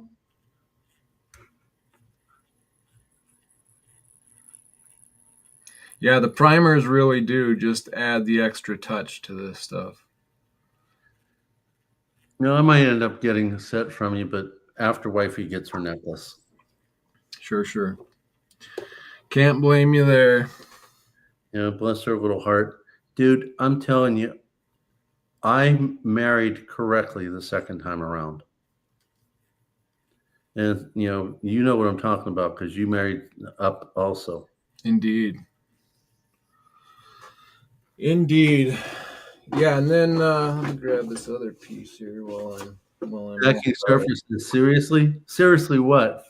Clarify that statement. I think he's talking about the osmium. I don't think he's got a view of the primers before. But here's the other piece of thing of beauty. And just like behind me, if you notice the osmium nectar on the wall, the blue hue on the wall, this is the most efficient way to stack the osmium right here is this gorgeous osmium nectar. I disagree with you on that sentence. The hexagonal form. Okay, let's hear it. The most beautiful way to stack osmium is on the wife. Well, yeah, for sure. But the most efficient way to do that is through osmium nectar, which is the hexagonal osmium, crystalline osmium. Yes, for sure. Okay, I was going to answer one of these questions. I got to go find it now. Hold on, give me 1 second here, and I don't want to miss it. I was going to answer something here. Where did it go? OTG. This is definitely not OTG. Prayers for Zelensky in Ukraine. This is not OTG that I know. If I may say so, I watched Steve Ram. He's a YouTuber. He does a lot of news. He pulled a lot of news articles up on his live stream today. And he talked about all the governments and their political and global positionings, which is quite scary. So, and we are talking about a megalomaniac by the name of Vladimir Putin, who tells Trump, "Yeah, I want to have peace," and then he sends over more and more bombs. We are not dealing with a normal person. And I have family in Ukraine. Frosty says I tend to be biased, and maybe I am, but I also, being one who was raised that war is nothing more than murder, This war needs to come to an end, and that man needs to be held accountable for war crimes. So some people might not like Vladimir Zelensky. As far as I'm concerned, he stayed. And he stayed to protect his people. I don't know if I agree with all that, but I'm down for the war coming to an end anyway. Oh, I'm always for war coming to an end. But he stayed. A lot of leaders would have packed up and left the country and, turned their back on their citizens to protect their own butt. Leaders or actors? Because I think that's pretty much what we have nowadays is actors. And you know what? To me, that says a lot.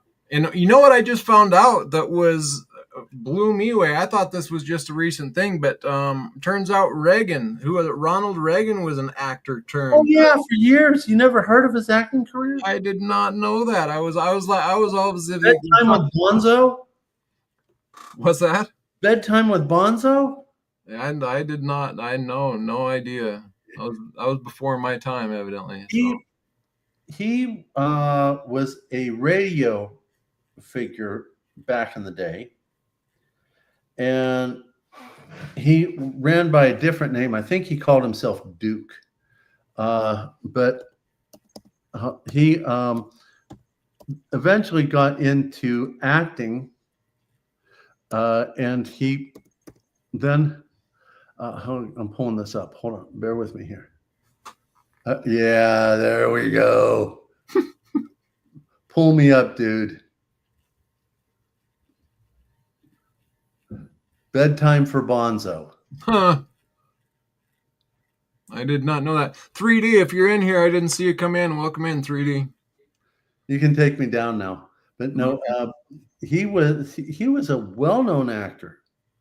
And the way he tells the story was back then, you had to sign contracts for each of the film industries, and whichever one you signed up with, they owned you. You didn't do films for any other agency. So Warner Brothers wouldn't do it for, Columbia and vice versa. So all these big names would all go into the cafeteria together, whether you were a small name or a big name.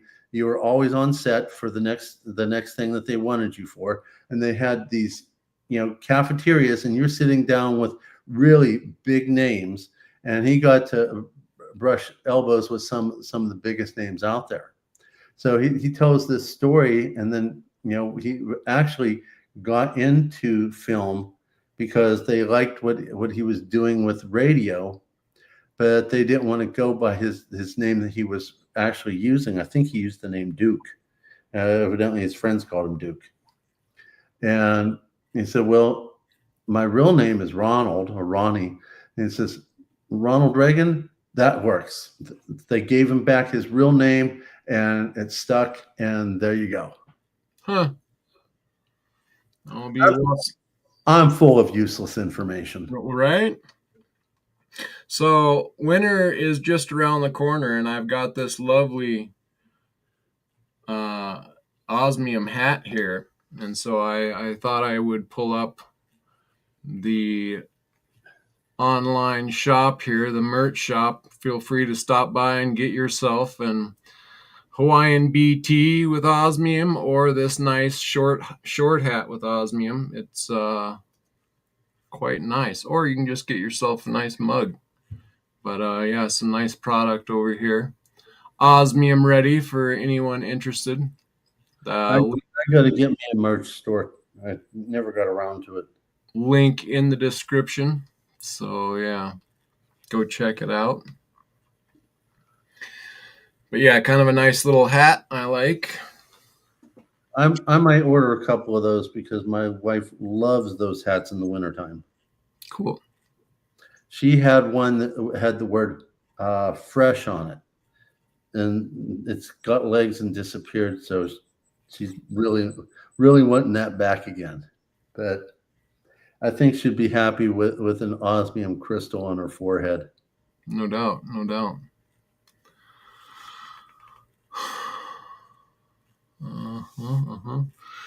You're talking about Ronald Reagan, the 40th president of the United States.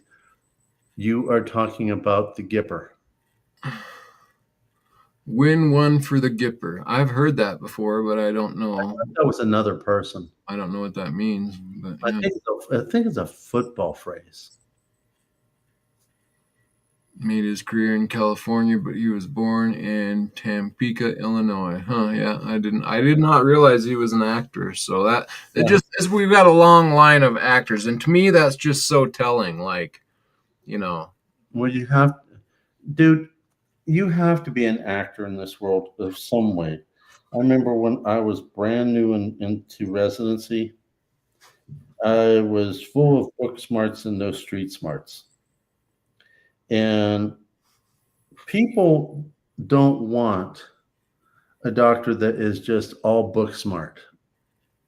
So I used to get myself in trouble just being factual. And I was taught by another resident, you got to learn how to act. So act, I'm not an actor, I'm a doctor. Said, yeah, but people don't want that. You got to be able to roll with it. And it was a very hard lesson to learn. Because to me, science was science and everything else was not important. But whether you're dealing with medicine, believe it or not, there's more politics in medicine than there is medicine in medicine. oh man, I back that statement up. And I spend more time playing politics. It's one of the reasons I like to work the night shift. There's less administrators around. You don't have to play politics as much. And you waste a lot of time playing politics. You can take care of one or two other people or more, depending on how the politics are playing during a day shift. So I'd rather work the night shift. OC says, "Be right back." Donny Osmond is calling him. Oh, he's rubbing that in. How dare you? How dare you? I can't wait to meet that guy. I sure as hell hope I do. And maybe I'll get to meet his sister. If I get to do a duet with each of them, yeah, if I get a chance to do a duet with each of them, I've already obtained 2/3 of my 3-part bucket list. Used to be 4 parts, but the 4th person passed away, so that will never happen. I want to do a duet with Donnie, with Marie, and Dolly Parton. The 4th one used to be Kenny Rogers. I like Kenny Rogers. Oh, I love Kenny Rogers. Did you ever hear his song that he did about a boy who was tossing up a baseball, pretending he was in a big league competition, and he would toss the ball up, and he would say he's the greatest that's ever been, et cetera, et cetera, et cetera. And he always missed the ball, struck out, struck out, struck out. And at the end of the song, if Donny Osmond wants a dark maggot, I'll make it right now. All he has to do is contact me. But at the end of the song, Kenny Rogers sings the final verse, and the boy walks off feeling very proud of himself, even though he didn't hit the ball. Says he was the greatest player that's ever been because he was pretending he was the pitcher. I heard that last bit of that lyric and laughed so hard. I played that thing at least 30 times. That's funny. Yeah, speaking of funny, I'm going to go ahead and let this comment go since it's coming from this handle, but again, we're going to let that one slide today only. Understood. Gold Maple says, "I love Donny Osmond. My mom's biggest crush was Donny growing up, and my biggest crush was Mary Osmond when I was 4 years old." See, now you got some competition here, Tiger. Yeah, that's actually Marie. Okay, I'm going to put this out. What is Marie's true first name? When you got That's not her first name.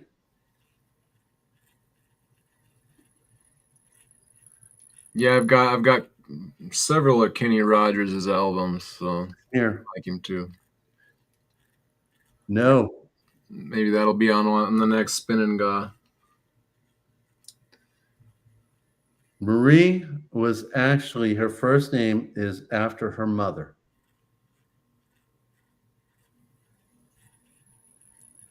And I'm not seeing an answer. Either they're not looking or they haven't Googled it or. Gold says he doesn't know. He loved Marie when she sang Paper Roses. That's when she came out with, that was her debut song. And to date, she is the youngest artist who hit #1 with her debut song.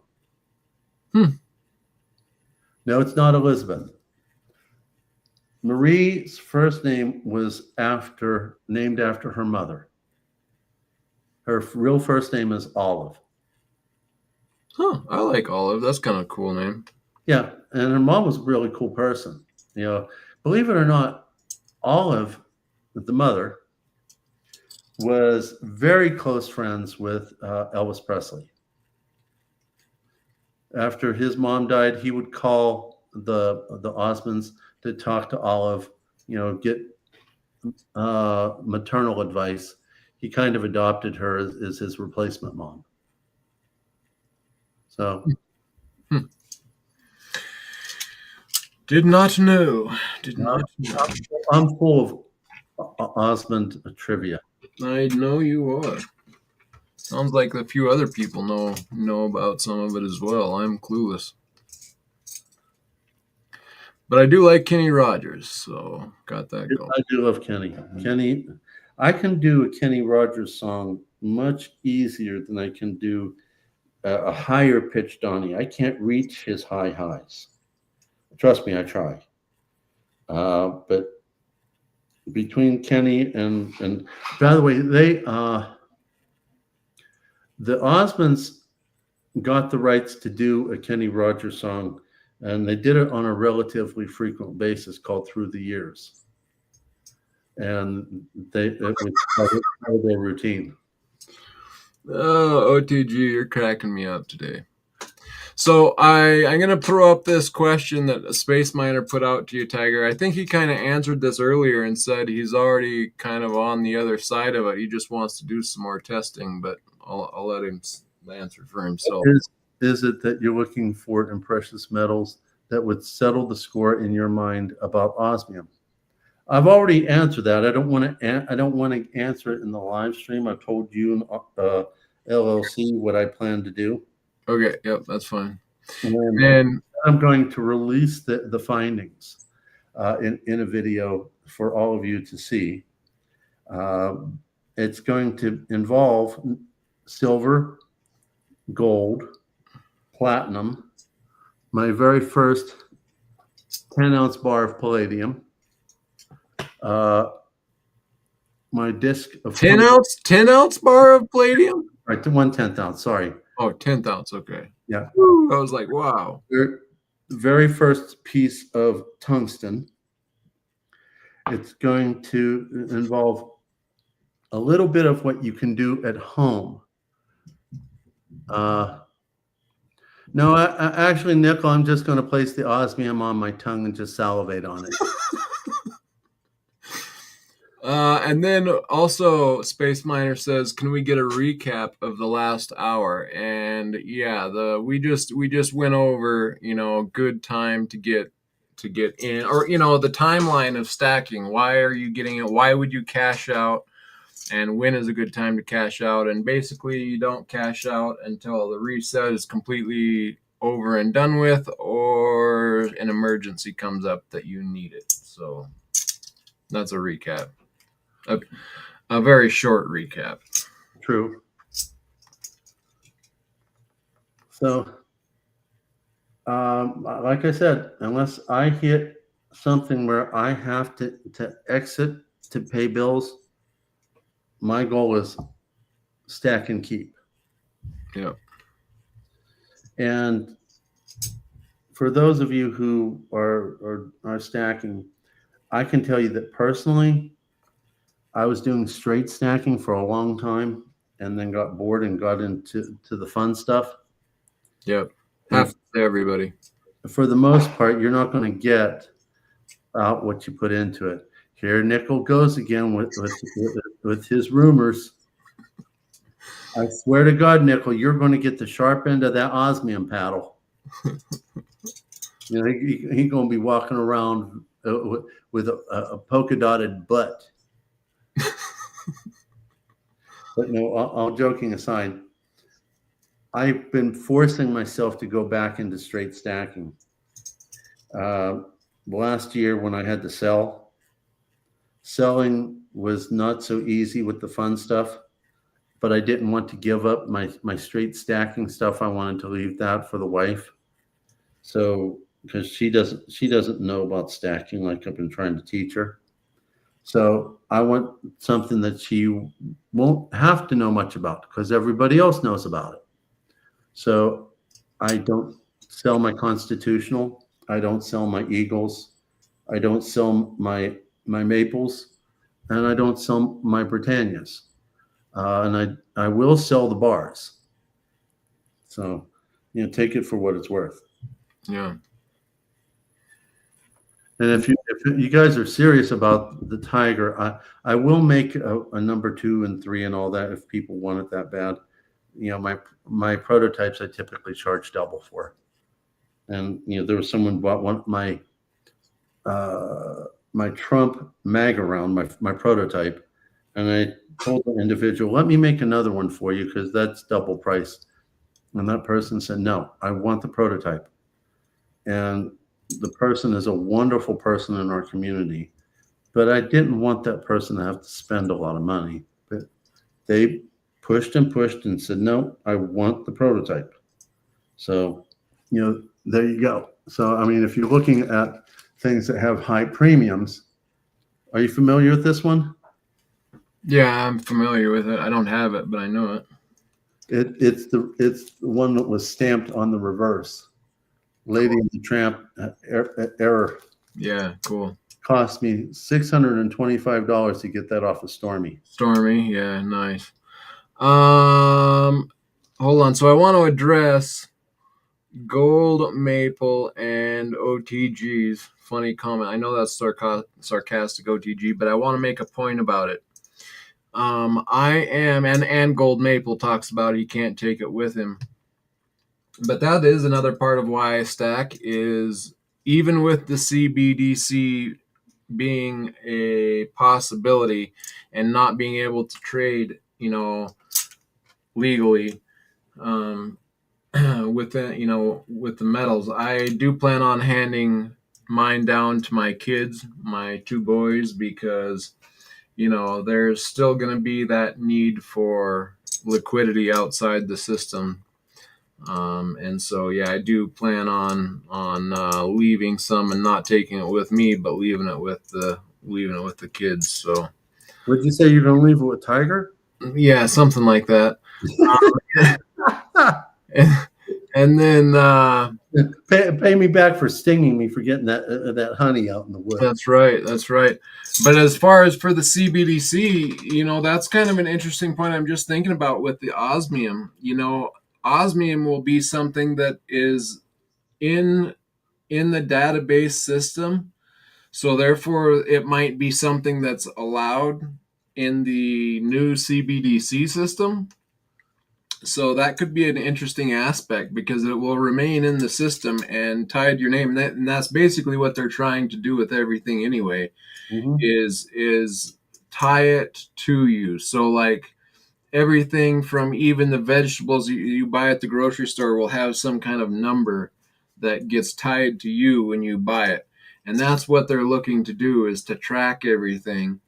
And that's why gold and silver may be put on the black market, is because it's real money, right? And you can't track it, and it gives you the actual power of real money, where the power is within itself, it's intrinsic. And they don't like that. They want to have control through their digital system. So that might be an actual kind of a nice pro for the osmium, the crystalline osmium. Well, if it's outside the system, And once it becomes popular enough, they're going to try to regulate it. Oh yeah, for sure. But I mean that's what I'm saying is it will be in the system, therefore it can be regulated somewhat, or at least it can be tracked. So they might not have a problem with that remaining in the system. They want control. My opinion. Oh, for sure. My opinion is that mankind does not change. It's always been about money and power. And just follow any one of the empires that existed throughout time. It's always been about the same thing: money and power. And they want to have control. So I have no idea how to answer that one, OTG. well, it's funny. I hope you're right, Gold Maple. If you're not joking, and I would love it if we don't get forced into the CBDC. I think no one will go into it, therefore we will be forced into it, and it'll be some probably false flag and some huge tragedy, and therefore we all the same as what they did to me. Here's a good example of it: is what they did with by offering, basically giving illegals, foreigners, some of which were in jails, but they give them a care package and money to come into the States illegally. Why? So that we can have masked men that can arrest anybody they want to without due process, and people are just going to be used to it because it's just getting the migrants. And so like these things are done on purpose, and then they'll say, like already in the UK they're coming out and saying, now we're going to issue this digital ID. And the reason we're doing that is to take care of our migrant problem, because that's why the migrants are coming in, is because of you don't need it to have a physical ID and all this complete lies. But to me, I knew that they were going to use that for the digital ID, and sure enough, I think that's exactly what they're doing. So I really wish that you were right, Gold Maple, but I have a feeling that we will be forced into it. If you're not joking, I'm not sure, but. What's a digital ID? What is a digital ID? Yeah, that's the first time I heard of it. Shut up. No, seriously. I mean, we got IDs that we're dealing with, and nowadays I'm dealing with when I have to fly. I accidentally did a good thing when I renewed my driver's license and got the ID that has the star in it. You got the real ID. Yeah, which I think is a stupid thing to say to someone, because when you're talking to the general public, it's like the wife says, "Well, I would like to come with you." I said, "You need to have a real ID." I said, "I have a real ID." It's what the government calls it, a real ID. But I have a real ID. Oh, see, this is exactly okay. I wanna go down this rabbit trail a little bit. So I actually have a real ID by accident. I wanted a driver's license. I ended up with a real ID. I'm gonna send my real ID back in and trade it for a driver's license, because the state is what issues you your driver's license, which Okay. is a whole fraud in itself, but I'm not going to go that deep into the rabbit hole. Let's just say that that's a good thing. The state issues you your driver's license, and that's the way it's supposed to be. And there's actually laws set up against the Fed bypassing state IDs and issuing you their own. However, through getting paid off in corruption, they have literally put themselves in the state DMV. And when you go to get your driver's license, there's little boxes that you can check. One says real ID, and another one says some type of driver's license. And when I just seen real ID, I just thought, well, of course I want a real ID. What I meant was I want a real driver's license that I can drive around with. But see, they used this terminology to throw people off. Exactly. And so they gave me a real ID. Well, what I got when I got a real ID, instead of a state driver's license, I got a federal license. And so and they came out and said, when they started doing this fraud, they said you can't fly unless you have a real ID, and that's a lie as well. You can actually fly just as easily with a state issued ID. Is that true? Go ahead. Is that true? 100% true. No, okay, because I fell for the story that you have to have a real ID to fly. Nope, that was propaganda to try to get the real ID more popular, because the real ID is one step away from a digital ID. See, and they are backhandedly, through lies and deceit and cheating, they desperately want you in this digital ID. So, um, to finish the original question, what is a digital ID? Well, a digital ID is one step away from microchipping yourself, basically. It becomes, we're going to scan your retinas, we're going to scan your facial features, we're going to give you this digital IDs, therefore you can be digitally recognized. And to me, all of this is a push to bypass the system where people have rights, and now you're being granted your Chuck E. Cheese tokens or CBDCs if you have a digital ID, which is going to be retina scanning and all this biotechnology. That's if that's true, I'm probably going to fight like hell to get my medical back and reopen Tiger Airlines. Well, I'll be flying Tiger Airlines if you do. If you allow state issue IDs, which the airports do as well. It's just a scare. That depends how good of a cook is your wife. Right. But no, I used to love flying. It's more expensive, way more expensive to fly yourself, but you have the joy of actually doing it yourself, and the fun and the math. Yes, I did say math, because there's a lot of math in aviation, and just the amount of fun that I had. The only time I really never enjoyed it was every time I ever went into Dallas, Texas, I got sick. But I loved going. I remember landing in Orlando, Florida, and going on trips with the wife. The only downside with that was getting the wife to get out of the house was not fun. I'd say, okay, takeoff is at 12 noon. I want the wheels off the tarmac at 12 noon. That's when she started packing the suitcase. So we never got out on time, and I would fuss because I wanted to land when the sunlight was out because you can see more. We always ended up landing at dark. Thank God I did a lot of night flying. But I loved Tiger Airlines. No. The best time. The only thing is I never got my twin rating. But I was single engine, private pilot, then single engine instrument rated, and then single engine commercial rated. I never finished my twin rating.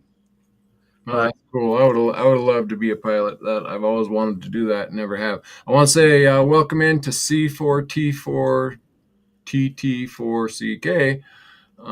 Welcome in. Nice to have you here. And Gold Maple says that he doesn't think there will be confiscation, and I want to agree with you on that. I don't think there will be either, because, like you say, so few people have it. So people they would waste a lot of manpower hours tracking down who has it. The only way they would know is if they tracked the purchases in a non-cash purchase, which some of us do. I mean, you buy from an online dealer, you're handing over your data. Yes, which, like I pointed out the other day, or actually, I don't know if I did online, but I was telling you, Tiger, that with AppMex, it shows you your portfolio and your purchases through them, and then it tracks it. And so the amount of money that I've spent on AppMex that value has doubled. It shows you your buy-in price, and then it gives you the value of your portfolio. And it also shows you, your percentage of gold and your percentage of platinum and your percentage of silver.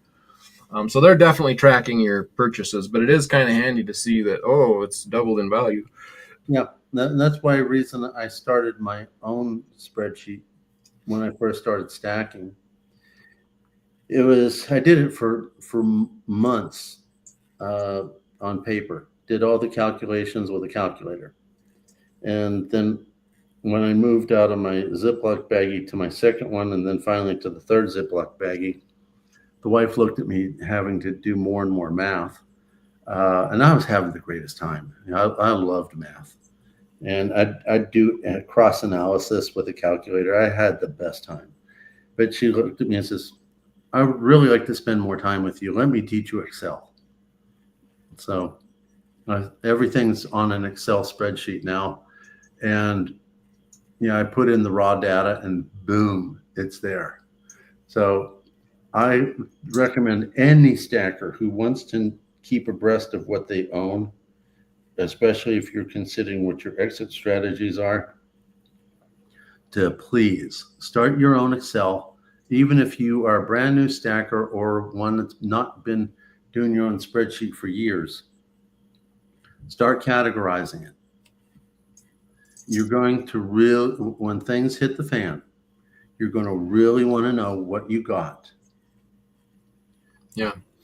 Yeah, no, good advice. I have it on a spreadsheet, just not as good as you do. You definitely have a better tracking system than I do. And Gold Maple, I do want to get you on my channel, Gold Maple. I'd really appreciate it if you'd email me when you get a chance, longlivecoins@gmail.com. You sound like a very interesting character. But you're saying you have to be thankful every day of your lives. You guys live in America, in the Western world. You have so many rights. Yeah, I agree with you. And I try to point that out on my channel, and our rights are being stripped from us at a very fast pace. And yeah, I wish more people were aware of that, Gold Maple, but I'd love to know where you're at and to have you on your channel and to hear more from you, because you sound like an interesting character.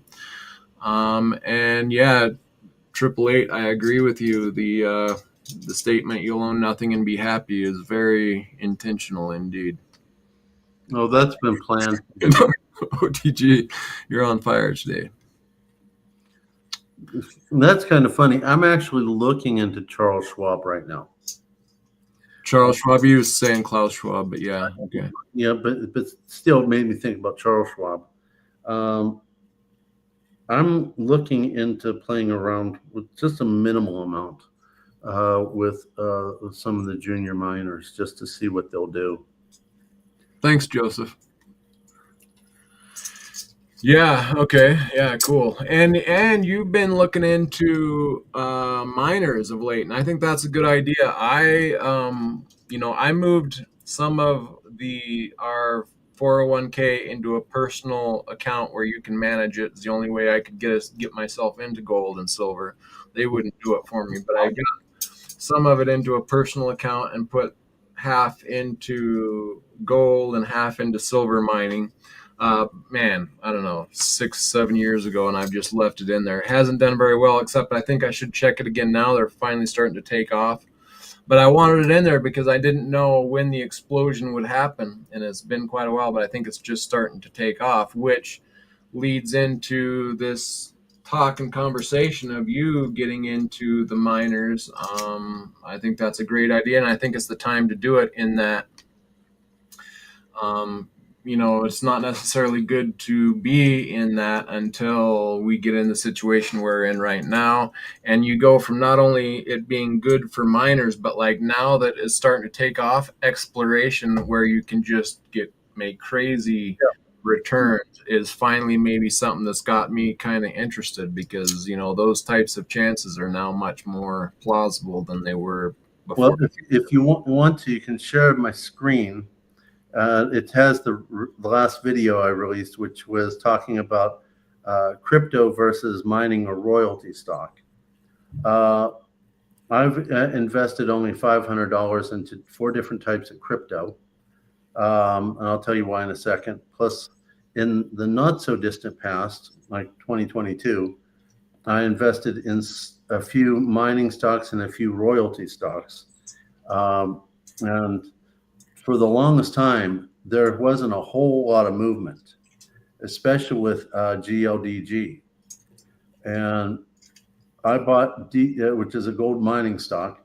GLDG back was like $1.20 a share. Then it dropped to plus or minus 80 cents a share for a very long time. It's just recently come up to about $110 per share.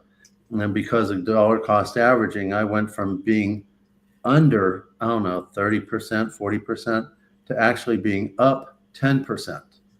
And my feeling is that I always thought that the mines would do well and the royalties would do well. But with Trump about drill, baby, drill, it's not only about oil, it's about the other things.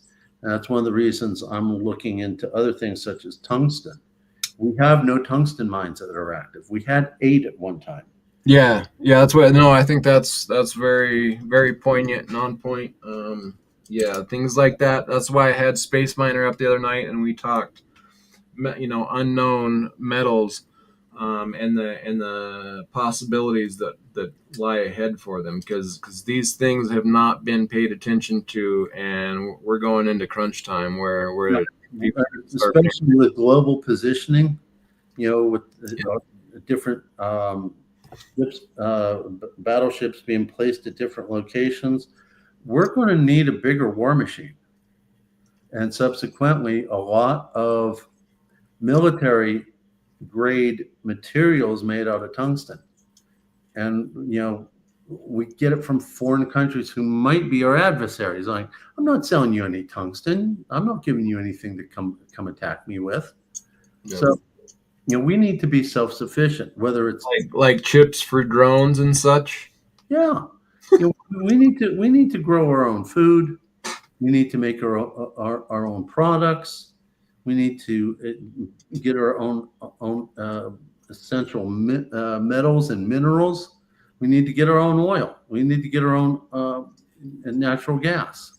We need to quit relying on countries that can potentially use their assets and cut us off so that we can't take care of ourselves.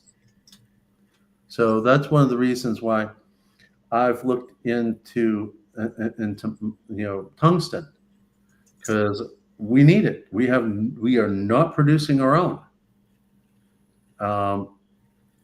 And I'm looking at whether or not when my crypto grows, because I actually did the cryptos for all of you in our community. I was actually expecting maybe to have it all go to zero and lose everything, but in the process, put this on the channel, what I'm experiencing, so you all don't have to do that if you don't want to. I don't mind losing a few bucks here and there. If I prove that it's not going to work, then you all can learn without having to lose your own money.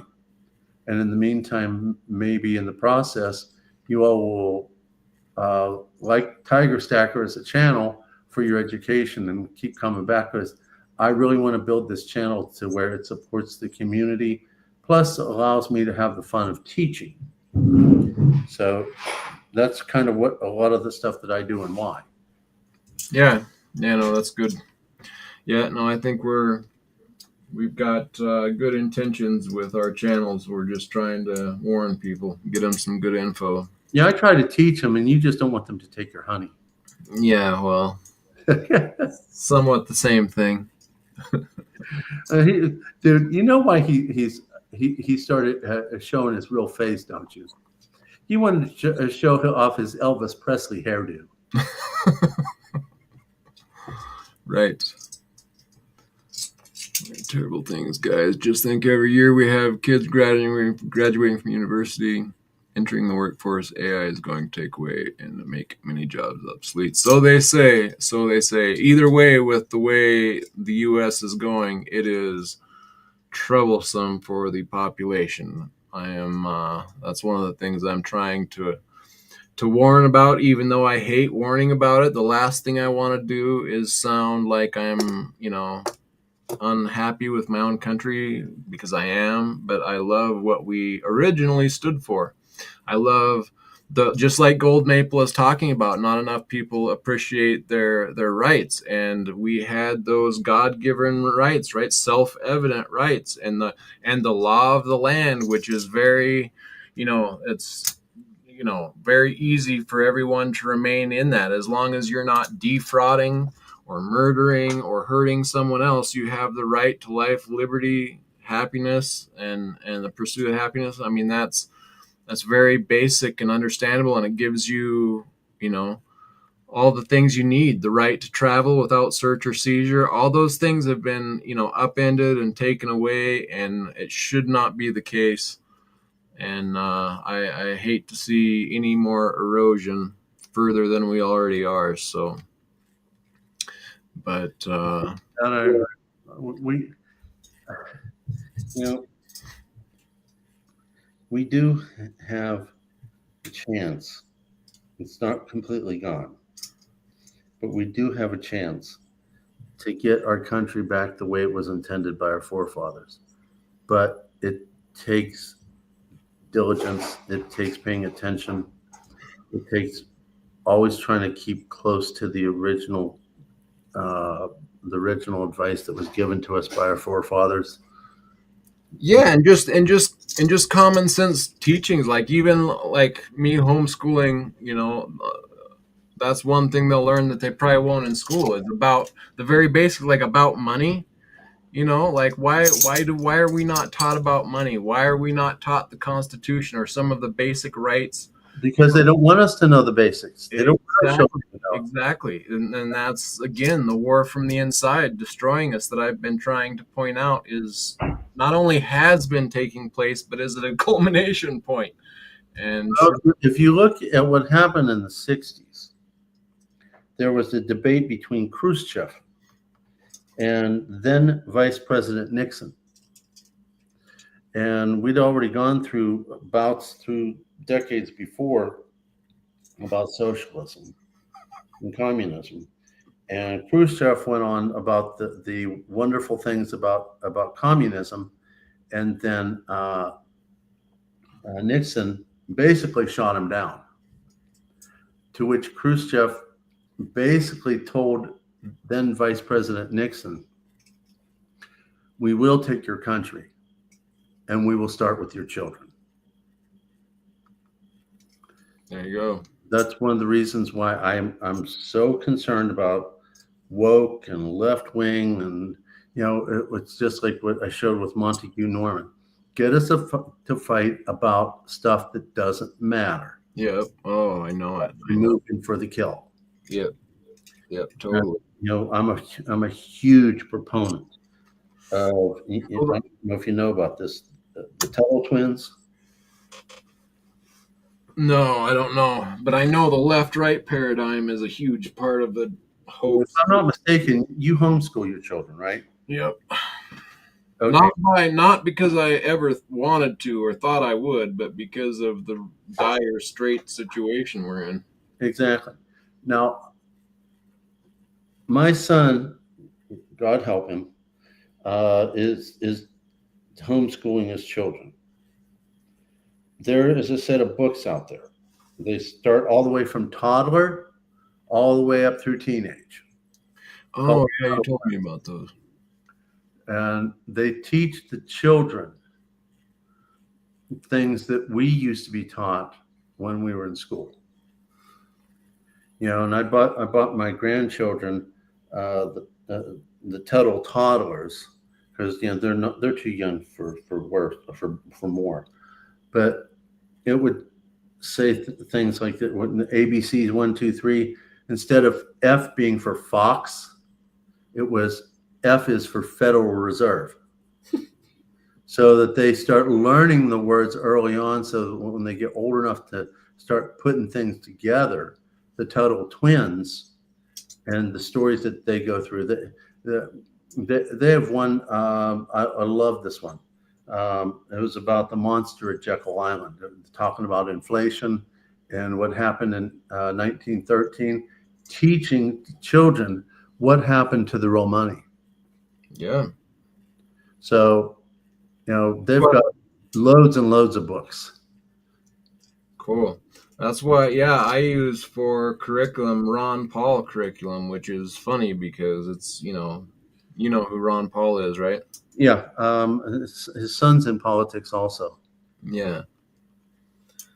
But Ron Paul is where it's at. His son is, I don't know. I just kind of remain up in the air about him. I'm not sure about him, but Yeah. I really like a lot of the. I mean, at least Ron Paul told lots of truth. You know how much he actually got done, and that couldn't be argued. But at least he was stating some things that were true and for the good of the people instead of the good of the fraudulent 1%. Okay. OTG just came out with something about the Federal Reserve as a beautiful document. Mm-hmm. Yeah. You I, cracked me up. Okay. I think he's just that person's just playing with us. He's just totally pulling our leg today for sure. Yeah, you don't say, Maple, no doubt, right? There's some truth there. Ugh. Wow. Well, cool. We've been at it for a good 2.5 hours. I suppose we should wrap this up. But yeah, I really appreciate you coming on, Tiger. And I appreciate it. Don't tell Nickel that we're closing the live stream. Let him sit here for a couple days. just leave your gloves on the table, and we'll be good. Are you going to start that crap with him too? Dude, do I have to get 2 paddles? Right on, guys. So very much appreciate you all hanging out and enjoy all the commenting, even from OTG. We'll let them fly for today. I think I'm sure it'll be better tomorrow. So. And Tiger, yeah, I was loved hearing your opinions. Really liked what you said about using the volatility of silver to buy back in. And actually, that I think that was a really smart statement. As far as now for me, like I said, you try not to get out if at all possible. You want to hold your metals and spend your cash, but if you do have to get out and you do have some excess 10-ounce bars, which is another good point, have some ugly 10-ounce bars if that you can sell, that you're not going to be too attached to if you do have to liquidate some silver. But then wait for that dip and then buy back in on the dip and try to use it to the best of your advantage. So that was good, along with some other great commentary from you. So really appreciate you coming on, Tiger. And I do have some pretty good advice, no matter what Nickel says. Indeed. So, all right. And yep, thanks everybody out there in the chat. We will catch you all on the next one. Oh, and let's see. Not tomorrow night, but the next night, I will be having an auction. I believe it will be co-hosted with Liberty Bleed Silver, so come check that out and see if there's any metals I offer up that you might be interested in. And with that, we will catch you all on the next one. Thanks, everybody. See you all later.